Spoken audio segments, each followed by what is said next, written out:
संगत जी, आइए सत्संग की शुरुआत करते हैं और सत्संग के लिए इनवाइट करते हैं मनोज ज्योति अंकल को। अंकल, आप प्लीज आए और गुरु जी का सत्संग शेयर करें। जय गुरु जी। गुरुर ब्रह्मा गुरुर विष्णु गुरुर देवो महेश्वरा गुरुर साक्षात परम ब्रह्मा तस्मै श्री गुरुए नमः।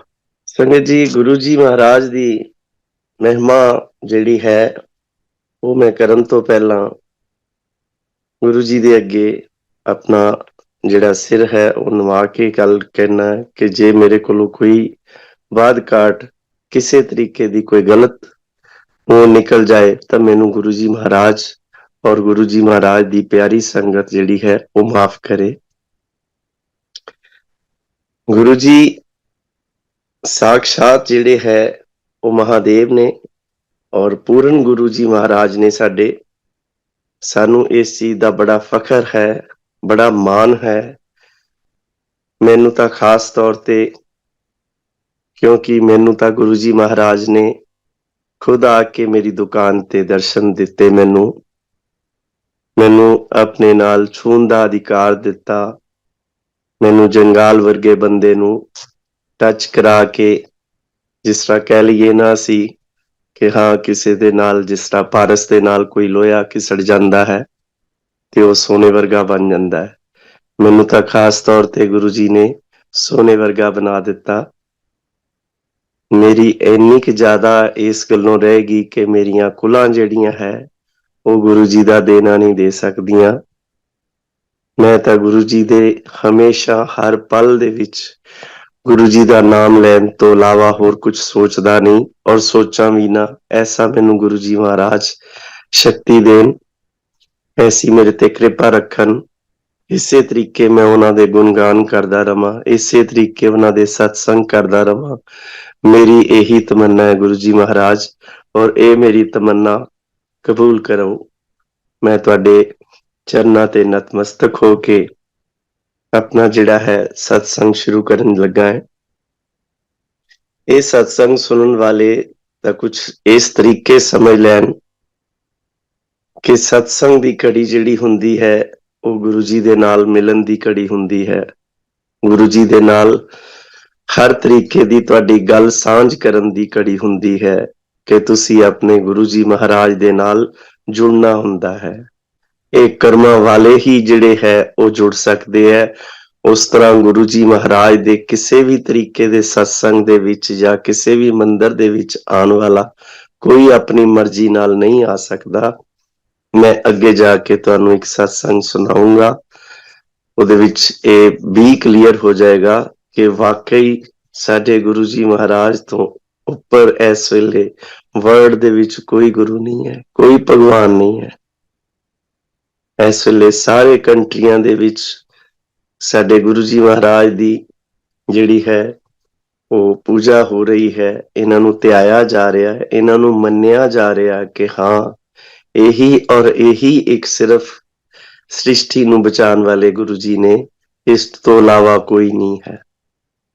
ਸੰਗਤ ਜੀ, ਜਿਹੜਾ ਸਤਸੰਗ ਇਹ ਮੈਂ ਸੁਣਾਉਣ ਜਾ ਰਿਹਾ ਇਹ ਇਸੇ ਤਰੀਕੇ ਤੁਸੀਂ ਸੁਣੋ, ਇਸੇ ਤਰੀਕੇ ਆਪਣੇ ਮਾਈਂਡ ਦੇ ਵਿੱਚ ਲਿਆ ਕੇ ਸੁਣਨਾ, ਜਿਸ ਤਰ੍ਹਾਂ ਕਿ ਭੋਲੇ ਸ਼ੰਕਰ ਨੇ ਆਪਣੇ ਅਮਰਨਾਥ ਗੁਫਾ ਦੇ ਵਿੱਚ ਮਾਤਾ ਪਾਰਵਤੀ ਨੂੰ ਅਮਰ ਕਥਾ ਸੁਣਾਉਣ ਲਈ ਇੱਕ ਟਾਈਮ ਰੱਖਿਆ ਕਿ ਹਾਂ ਮੈਂ ਤੁਹਾਨੂੰ ਸੁਣਾ ਦਾਂਗਾ, ਲੇਕਿਨ ਆਪਣੇ ਕੌਤਕ ਨਾਲ, ਆਪਣੀ ਲੀਲਾ ਦੇ ਨਾਲ ਮਾਂ ਪਾਰਵਤੀ ਜਿਹੜੀ ਹੈ ਉਹ ਸੋ ਜਾਂਦੀ ਹੈ ਔਰ ਉੱਥੇ ਜਿਹੜੇ ਦੋ ਕਬੂਤਰ ਕਬੂਤਰੀ ਬੈਠੇ ਹੁੰਦੇ ਹੈ ਉਹ ਪਕਸ਼ੀ ਹੋਣ ਦੇ ਬਾਵਜੂਦ ਮਹਾਦੇਵ ਜਦੋਂ ਆਪਣੀ ਕਥਾ ਸੁਣਾ ਰਹੇ ਸੀ ਉਹ ਹੁੰਗਾਰਾ ਭਰਦੇ ਰਹੇ।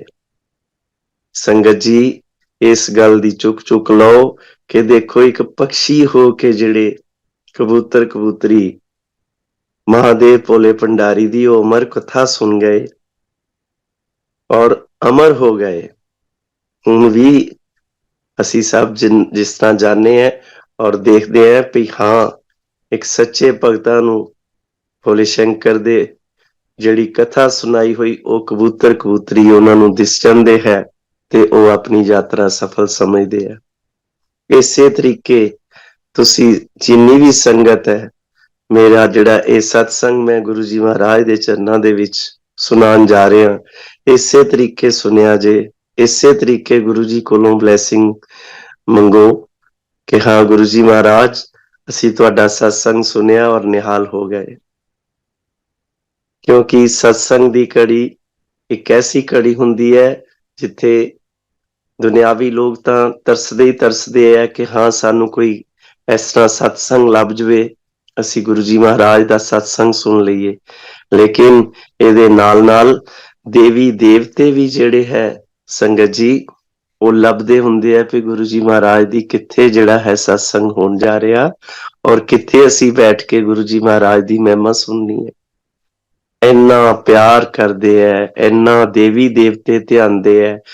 ਤੁਸੀਂ ਇਸ ਗੱਲੋਂ ਦੇਖੋ, ਅਸੀਂ ਲੋਕ ਵੀ ਗੁਰੂ ਜੀ ਮਹਾਰਾਜ ਨੂੰ ਅਗਰ ਇਸੇ ਤਰੀਕੇ ਧਿਆਨ ਲਾ ਪਈਏ ਕਿ ਗੁਰੂ ਜੀ ਮਹਾਰਾਜ ਸਾਡੇ ਤੋਂ ਖੁਸ਼ ਹੋ ਕੇ ਸਾਡੇ ਨਾਲ ਰਹਿਣ, ਸਾਡੇ ਸਾਹਾਂ ਦੇ ਨਾਲ ਚੱਲਣ, ਅੰਗ ਸੰਗ ਸਹਾਈ ਹੋਣ, ਇਹੀ ਮੈਂ ਫਰਿਆਦ ਕਰਦਾ ਗੁਰੂ ਜੀ ਮਹਾਰਾਜ ਸਾਰੀ ਸੰਗਤ ਦਾ ਕਲਿਆਣ ਕਰੋ। ਤੁਸੀਂ ਤਾਂ ਜਦੋਂ ਫਿਜ਼ੀਕਲ ਫਾਰਮ ਦੇ ਵਿੱਚ ਸੀਗੇ ਵੀ ਔਰ ਹੱਲੇ ਵੀ ਹੋ ਤੁਸੀਂ, ਅਸੀਂ ਇਹ ਚੀਜ਼ ਨੂੰ ਮੰਨਦੇ ਹੀ ਨਹੀਂ ਕਿ ਤੁਸੀਂ ਕਿਤੇ ਗਏ ਹੋ। ਤੁਸੀਂ ਉਸ ਵੇਲੇ ਕਹਿੰਦੇ ਸੀ ਕਿ ਮੈਂ ਇਹਨਾਂ ਸਾਰੇ ਕੰਜਰਾਂ ਨੂੰ ਆਵਾਜ਼ ਮਾਰ ਮਾਰ ਕੇ ਕਹਿਣਾ ਕਿ ਤੁਸੀਂ ਆਪਣੀਆਂ ਭੁੱਲਾਂ ਬਖਸ਼ਾ ਲਓ, ਤੁਸੀਂ ਆਪਣਾ ਕਲਿਆਣ ਕਰਾ ਲਓ। ਮੇਰੇ ਵਰਗੇ ਨੂੰ ਵੀ ਇੱਕ ਜਿਹਨੂੰ ਕਹਿ ਲਈਏ ਵੀ ਹਾਂ ਕੰਜਰ ਨੂੰ, ਉਹਨਾਂ ਨੇ ਕਈ ਵਾਰੀ ਆਪਣੇ ਸੇਵਾਦਾਰਾਂ ਦੇ ਥਰੂ ਬਲਵਾਨ ਦੀ ਰੱਖੀ, ਪਰ ਜਿਹਨੂੰ ਕਹਿ ਲਈਏ ਅਨਭੋਲ ਬੁੱਧੀ ਜਿਹੜੀ ਹੈ ਉਹ ਅਨਭੋਲ ਹੀ ਹੁੰਦੀ ਹੈ। ਅਸੀਂ ਆਪਣੇ ਦੁਨਿਆਵੀ ਬੰਦੇ ਜਿਹੜੇ ਹੈ ਉਹ ਇਹਨਾਂ ਚੀਜ਼ਾਂ ਨੂੰ ਨਹੀਂ ਸਮਝ ਸਕੇ ਕਿ ਸਾਨੂੰ ਭਗਵਾਨ ਬੁਲਾ ਰਿਹਾ ਔਰ ਅਸੀਂ ਨਹੀਂ ਜਾ ਰਹੇ। ਅਸੀਂ ਨਹੀਂ ਜਾ ਰਹੇ, ਕਿਉਂ ਨਹੀਂ ਜਾ ਰਹੇ ਕਿ ਹਾਂ ਅਸੀਂ ਇਸ ਮਾਮਲੇ ਦੇ ਵਿੱਚ ਰਹੇ ਕਿ ਹਾਂ ਸਾਡੇ ਤਾਂ ਭੋਲੇ ਭੰਡਾਰੀ ਤਾਂ ਸਾਡੇ ਕੋਲ ਮੇਰੀ ਦੁਕਾਨ ਤੇ ਦੇਖੋ ਕਾਰ ਚਲਾ ਕੇ ਖੁਦ ਇਕੱਲੇ ਡਰਾਈਵ ਕਰਕੇ ਮੇਰੀ ਦੁਕਾਨ ਤੇ ਆ ਕੇ ਮੈਨੂੰ ਪੈਂਟਾਂ ਦਾ ਆਰਡਰ ਦਿੱਤਾ, ਮੇਰੇ ਨਾਲ ਹੱਸੇ ਖੇਲੇ, ਮੈਨੂੰ ਨਾਪ ਦਵਾਇਆ ਆਪਣਾ, ਜਿੱਦਾਂ ਜਿੱਦਾਂ ਮੈਂ ਕਹਿੰਦਾ ਰਿਹਾ ਉਦਾਂ ਉਦਾਂ ਘੁੰਮਦੇ ਰਹੇ। ਮੈਂ ਕਿੰਨਾ ਖੁਸ਼ ਨਸੀਬ ਹੈ, ਮੈਂ ਕਿੰਨਾ ਆਪਣੇ ਆਪ ਨੂੰ ਕਰਮਾਂ ਵਾਲਾ ਸਮਝਦਾ ਕਿ ਮੇਰੇ ਗੁਰੂ ਜੀ ਮਹਾਰਾਜ ਮੈਨੂੰ ਕਿੱਥੋਂ ਕਿਸੇ ਤਰੀਕੇ ਮੇਰਾ ਉਹਨਾਂ ਨੇ ਆਪਣੀ ਫਾਈਲ ਮੇਰੀ ਕੱਢੀ ਕਿ ਹਾਂ ਇਹ ਕਿੱਥੇ ਬੈਠਾ ਹੈ ਤਾਂ ਮੈਂ ਇਹਦਾ ਕਲਿਆਣ ਕਰਨ ਜਾਵਾਂ। ਇਹ ਪੈਂਟਾਂ ਦਾ ਤਾਂ ਸਿਰਫ ਇੱਕ ਬਹਾਨਾ ਹੈ ਮੇਰੇ ਔਰ ਗੁਰੂ ਜੀ ਦੇ ਵਿੱਚ ਕਿ ਹਾਂ ਪੈਂਟਾਂ ਸਵਾਣੀਆਂ। ਗੁਰੂ ਜੀ ਤਾਂ ਚੁਟਕੀ ਮਾਰਦਿਆਂ ਹੀ ਪੈਂਟਾਂ ਦੀਆਂ ਫੈਕਟਰੀਆਂ ਦੀਆਂ ਲਾਈਨਾਂ ਲਵਾ ਦੇਣ, ਏਦਾਂ ਦੇ ਮੇਰੇ ਗੁਰੂ ਜੀ ਮਹਾਰਾਜ ਨੇ।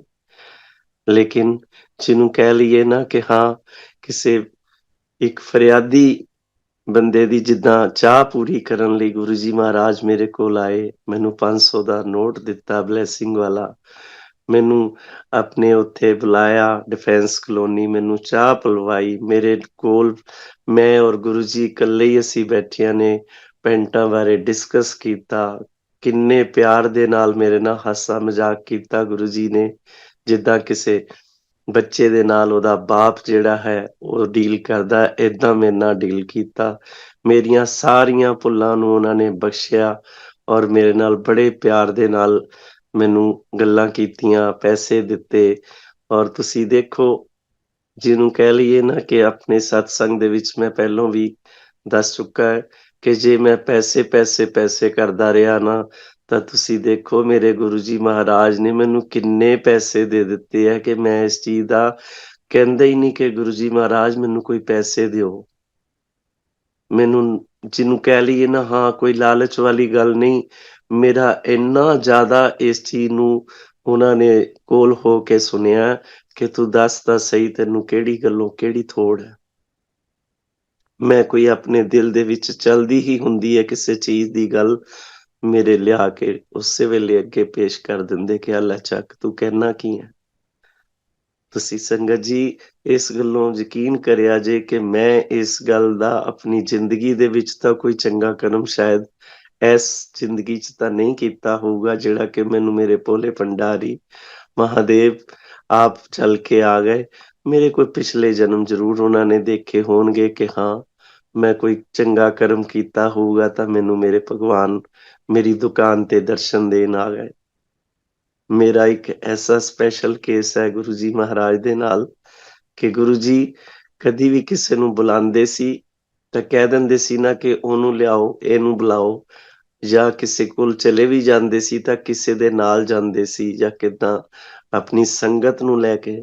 ਮੇਰਾ ਇੱਕ ਐਸਾ ਸਪੈਸ਼ਲ ਕੇਸ ਬਣਾ ਦਿੱਤਾ ਗੁਰੂ ਜੀ ਨੇ ਕਿ ਮੈਂ ਜਦੋਂ ਵੀ ਉਸ ਚੀਜ਼ ਨੂੰ ਸੋਚਦਾ ਔਰ ਮੇਰੇ ਮਾਈਂਡ 'ਚ ਆਉਂਦਾ, ਮੈਂ ਭਾਵੁਕ ਹੋ ਜਾਂਦਾ।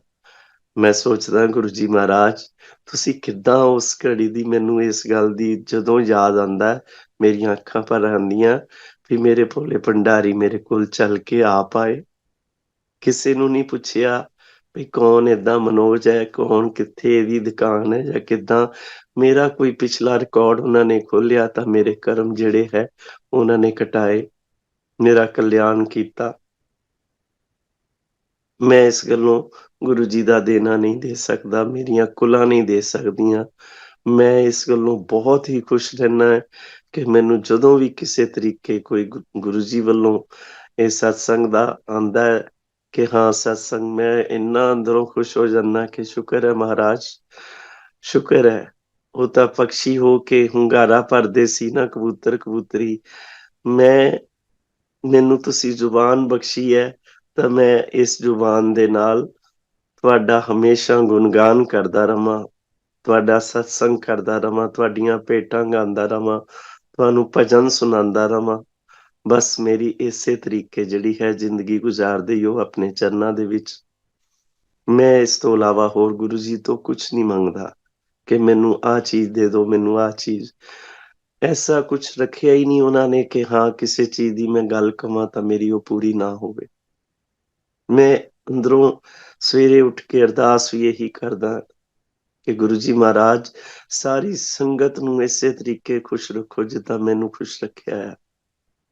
ਸਭ ਸਰਬੱਤ ਦਾ ਭਲਾ ਕਰੋ, ਸਭ ਦਾ ਕਲਿਆਣ ਕਰੋ, ਸਭ ਨੂੰ ਖੁਸ਼ੀਆਂ ਦਿਓ। ਕਿਸੇ ਦੇ ਵੀ ਦੁੱਖ ਦਲਿੱਦਰ ਕਲੇਸ਼ ਜਿਹੜੇ ਹੈ ਉਹ ਨਾ ਰਹਿਣ। ਸਭ ਤੁਹਾਡੇ ਗੁਣਗਾਨ ਰਹਿੰਦੀ ਦੁਨੀਆ ਤੱਕ ਤੁਹਾਡੀ ਜੈ ਜੈਕਾਰ ਹੋਵੇ ਗੁਰੂ ਜੀ ਮਹਾਰਾਜ। ਮੇਰੇ ਕੋਲ ਲਫ਼ਾਜ਼ ਵੀ ਨਹੀਂ ਹੈ ਇਸ ਤਰ੍ਹਾਂ, ਜਿਹੜਾ ਕਹਿ ਲਈਏ ਵੀ ਮੈਂ ਤਾਂ ਬੜਾ ਹੀ ਇੱਕ ਸਿੰਪਲ ਔਰ ਬੜਾ ਹੀ ਸੁਧਾਰਨ ਜਿਹਾ ਬੰਦਾ ਹੈ ਕਿ ਮੈਨੂੰ ਕੋਈ ਬਹੁਤਾ ਜ਼ਿਆਦਾ ਇਹ ਵੀ ਨਹੀਂ ਤੁਸੀਂ ਗਿਣ ਸਕਦੇ ਕਿ ਮੈਂ ਕੋਈ ਸਤਸੰਗ ਕਰਨ ਦਾ ਕੋਈ ਰੱਖਦਾ ਜ਼ਿਆਦਾ। ਮੈਂ ਕੋਈ ਗਿਆਨੀ ਨਹੀਂ, ਕੋਈ ਕਿਸੇ ਤਰੀਕੇ। ਮੈਂ ਸਿਰਫ ਔਰ ਸਿਰਫ ਮੈਨੂੰ ਗੁਰੂ ਜੀ ਮਹਾਰਾਜ ਵੱਲੋਂ ਇਹ ਦੇਣ ਹੈ, ਗੁਰੂ ਜੀ ਮਹਾਰਾਜ ਵੱਲੋਂ ਮੈਨੂੰ ਇਹ ਵਰਡ ਮਿਲਦੇ ਆ, ਮੈਂ ਬੋਲ ਦਿੰਦਾ। ਉਹਨਾਂ ਵੱਲੋਂ ਮੈਨੂੰ ਇਹ ਪਾਵਰ ਮਿਲਦੀ ਹੈ, ਮੈਂ ਘੰਟਾ ਘੰਟਾ, ਸਵਾ ਸਵਾ ਘੰਟਾ, ਡੇਢ ਡੇਢ ਘੰਟਾ ਮੈਂ ਬੋਲੀ ਜਾਂਦਾ, ਮੈਨੂੰ ਪਤਾ ਹੀ ਨਹੀਂ ਲੱਗਦਾ। ਮੇਰੇ ਗੁਰੂ ਜੀ ਮਹਾਰਾਜ ਨੇ ਮੈਨੂੰ ਜਿੱਦਾਂ ਦਾ ਰੱਖਿਆ ਆ, ਮੈਨੂੰ ਬੜੀ ਖੁਸ਼ੀ ਹੈ। ਮੈਨੂੰ ਜਿੱਦਾਂ ਵੀ ਕੋਈ ਗਲਾ ਕਹਿ ਦਿੰਦਾ, ਕੁਛ ਕਹਿ ਦਿੰਦਾ, ਮੈਨੂੰ ਨਹੀਂ ਇਸ ਚੀਜ਼ ਦਾ ਰਹਿੰਦਾ ਕਿ ਮੇਰਾ ਗਲਾ ਖਰਾਬ ਹੈ, ਮੈਨੂੰ ਕੁਛ ਏਦਾਂ ਨਹੀਂ ਰਹਿੰਦਾ ਯਾਦ। ਮੈਨੂੰ ਇਹ ਹੁੰਦਾ ਮੇਰੇ ਹਰੇਕ ਸਾਹ ਦੇ ਵਿੱਚੋਂ ਮੇਰੇ ਗੁਰੂ ਜੀ ਮਹਾਰਾਜ ਦਾ ਮਹਿਮਾ ਨਿਕਲੇ। ਬਸ ਇਹੀ ਮੇਰੀ ਅੰਦਰੋਂ ਜਿਹੜੀ ਤਮੰਨਾ ਹੈ। ਮੈਂ ਇਹੀ ਉਮੀਦ ਕਰਦਾ ਕਿ ਹਾਂ, ਮੈਂ ਸਤਸੰਗ ਜਿਹੜਾ ਹੈ ਉਹ ਤੁਹਾਨੂੰ ਸੁਣਾਵਾਂ ਔਰ ਤੁਸੀਂ ਬਿਲਕੁਲ ਜਿਸ ਤਰੀਕੇ ਕਹਿ ਲਈਏ ਨਾ ਵੀ ਉਹ ਕਬੂਤਰ ਕਬੂਤਰੀ ਅਮਰ ਹੋ ਗਏ, ਇਸੇ ਤਰੀਕੇ ਤੁਸੀਂ ਗੁਰੂ ਜੀ ਮਹਾਰਾਜ ਦਾ ਸਤਸੰਗ ਸੁਣਦਿਆਂ ਗੁਰੂ ਜੀ ਮਹਾਰਾਜ ਦੇ ਕੋਲੋਂ ਆਪਣੀਆਂ ਝੋਲੀਆਂ ਭਰ ਲਓ।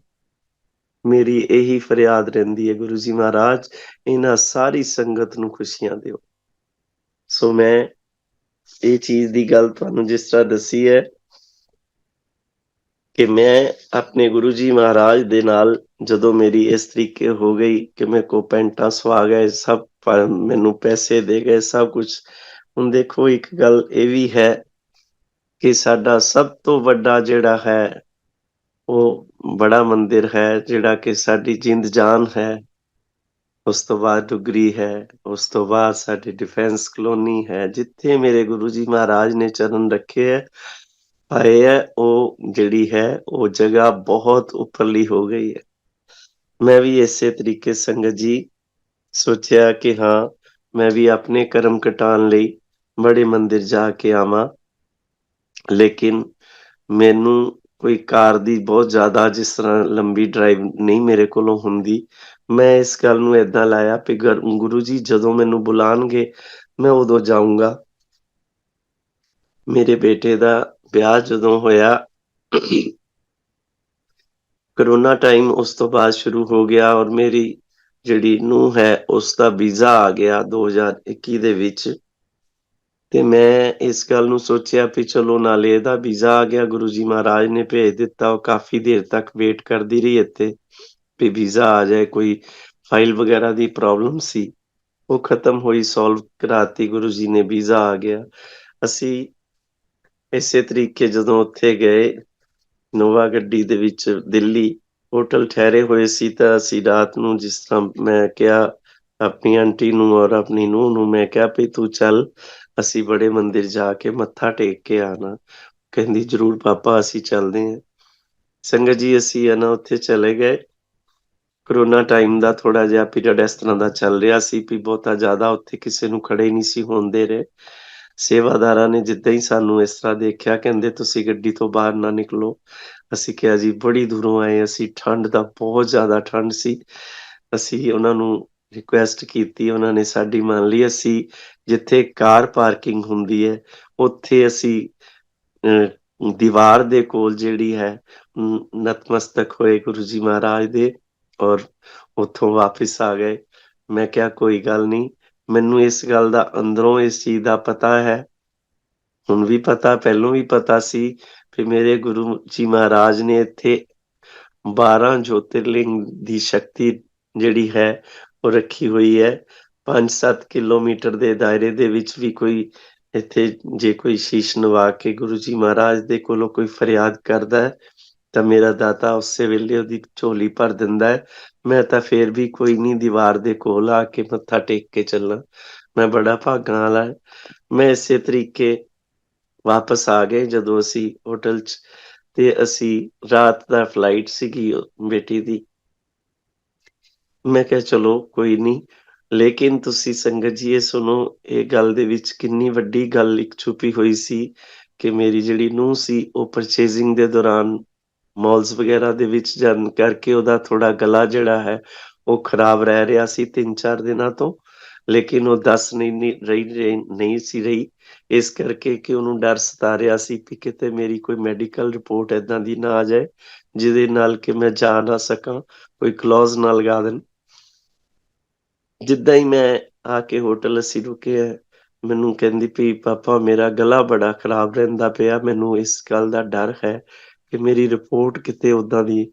ਮੈਂ ਉਹਨੂੰ ਕਿਹਾ, ਮੈਂ ਕਿਹਾ ਜਿੱਥੇ ਅਸੀਂ ਜਾ ਕੇ ਆਏ ਆ ਨਾ ਬੇਟੇ, ਉੱਥੇ ਜਿਹੜਾ ਡਰ ਹੈ ਜਾਂ ਕੋਈ ਇਸ ਤਰੀਕੇ ਦੇ ਕੰਮ ਹੈ ਨਾ ਉਹ ਫੁਰ ਹੋ ਜਾਂਦੇ ਆ, ਤੂੰ ਟੈਨਸ਼ਨ ਨਾ ਲੈ, ਜਿੱਥੇ ਅਸੀਂ ਗਏ ਆ ਉਹ ਗੁਰੂ ਜੀ ਮਹਾਰਾਜ ਆਪੇ ਹੀ ਦੇਖਣਗੇ।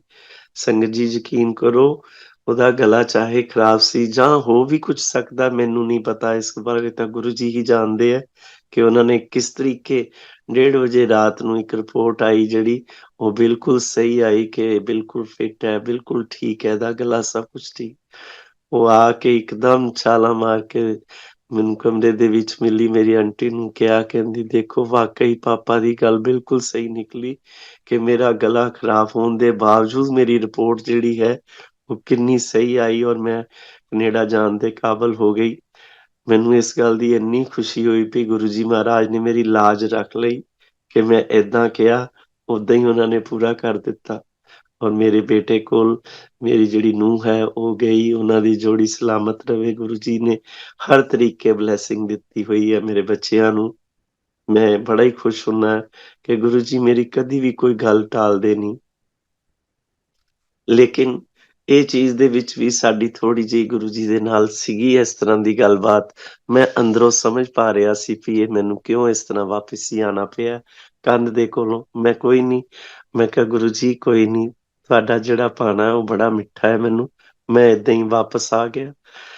ਸੰਗਤ ਜੀ ਇਸੇ ਤਰੀਕੇ ਕਾਫੀ ਟਾਈਮ ਨਿਕਲ ਗਿਆ ਔਰ ਥੋੜੀ ਦੇਰ 2023 ਦੇ ਵਿੱਚ ਹੀ ਮੈਨੂੰ ਇੱਕ ਸਤਸੰਗ ਆਇਆ, ਕਿਉਂਕਿ ਮੈਂ ਸਤਸੰਗ ਕੋਈ ਬਹੁਤ ਪਹਿਲੋਂ ਤਾਂ ਕਰਦਾ ਹੀ ਨਹੀਂ ਸੀ।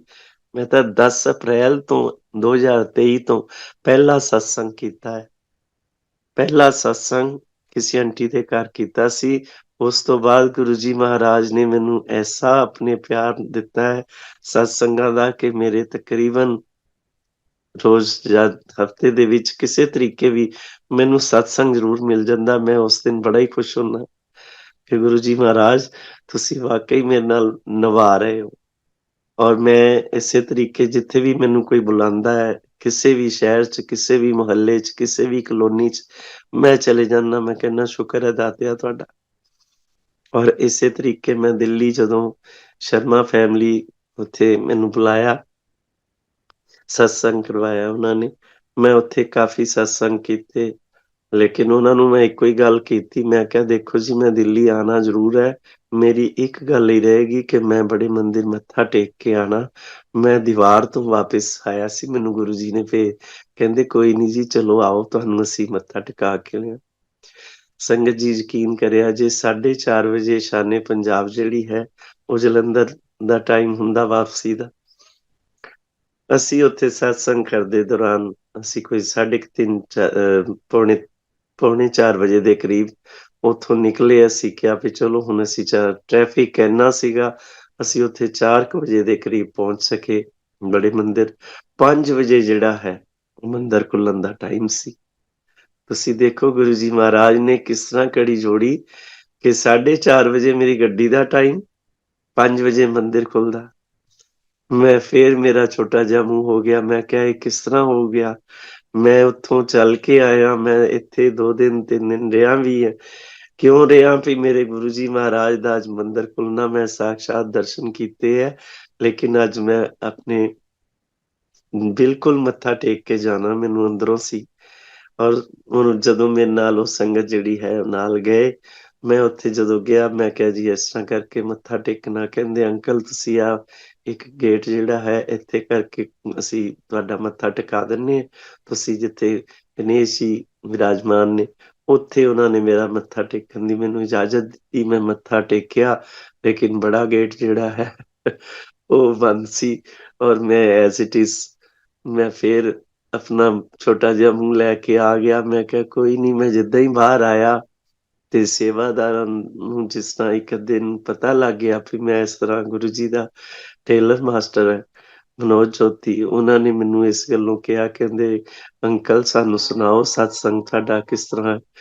ਤੁਸੀਂ ਯਕੀਨ ਕਰਿਆ ਜੇ ਮੈਂ ਉਸ ਮੰਦਿਰ ਦੇ ਦਾਇਰੇ ਦੇ ਵਿੱਚ ਗੇਟ ਦੇ ਕੋਲ ਕਰਕੇ ਜਦੋਂ ਆਪਣੀ ਹਾਜ਼ਰੀ ਲਗਵਾਈ, ਆਪਣਾ ਸਤਸੰਗ ਸੁਣਾਇਆ, ਸਾਰੇ ਸੇਵਾਦਾਰ ਬੜੇ ਹੀ ਖੁਸ਼ ਹੋਏ, ਬੜੇ ਹੀ ਖੁਸ਼ ਹੋਏ ਵੀ ਇਸ ਤਰ੍ਹਾਂ ਵੀ ਹੁੰਦਾ ਹੈ। ਮੈਂ ਕਿਹਾ ਕੋਈ ਨਹੀਂ, ਮੇਰੇ ਗੁਰੂ ਜੀ ਮਹਾਰਾਜ ਦੀ ਜਿੱਦਾਂ ਹੈ ਮੈਨੂੰ ਉਹ ਕਬੂਲ ਹੈ। ਮੈਨੂੰ ਅੱਧੇ ਘੰਟੇ ਦੀ ਗੱਲ ਨਹੀਂ, ਮੈਨੂੰ ਪਹੁੰਚਣਾ ਵੀ ਜ਼ਰੂਰੀ ਹੈ ਉੱਥੇ, ਤੇ ਕੋਈ ਨਹੀਂ ਇਹ ਮੇਰੇ ਔਰ ਗੁਰੂ ਜੀ ਮਹਾਰਾਜ ਦੀ ਹੈ ਗੱਲ, ਮੇਰੇ ਔਰ ਉਹਨਾਂ 'ਚ ਹੀ ਰਹਿਣ ਦਿਓ। ਕੋਈ ਨਹੀਂ ਮੈਂ ਚਲੇ ਜਾਣਾ। ਮੈਂ ਚਲੇ ਗਿਆ, ਮੈਂ ਆ ਗਿਆ।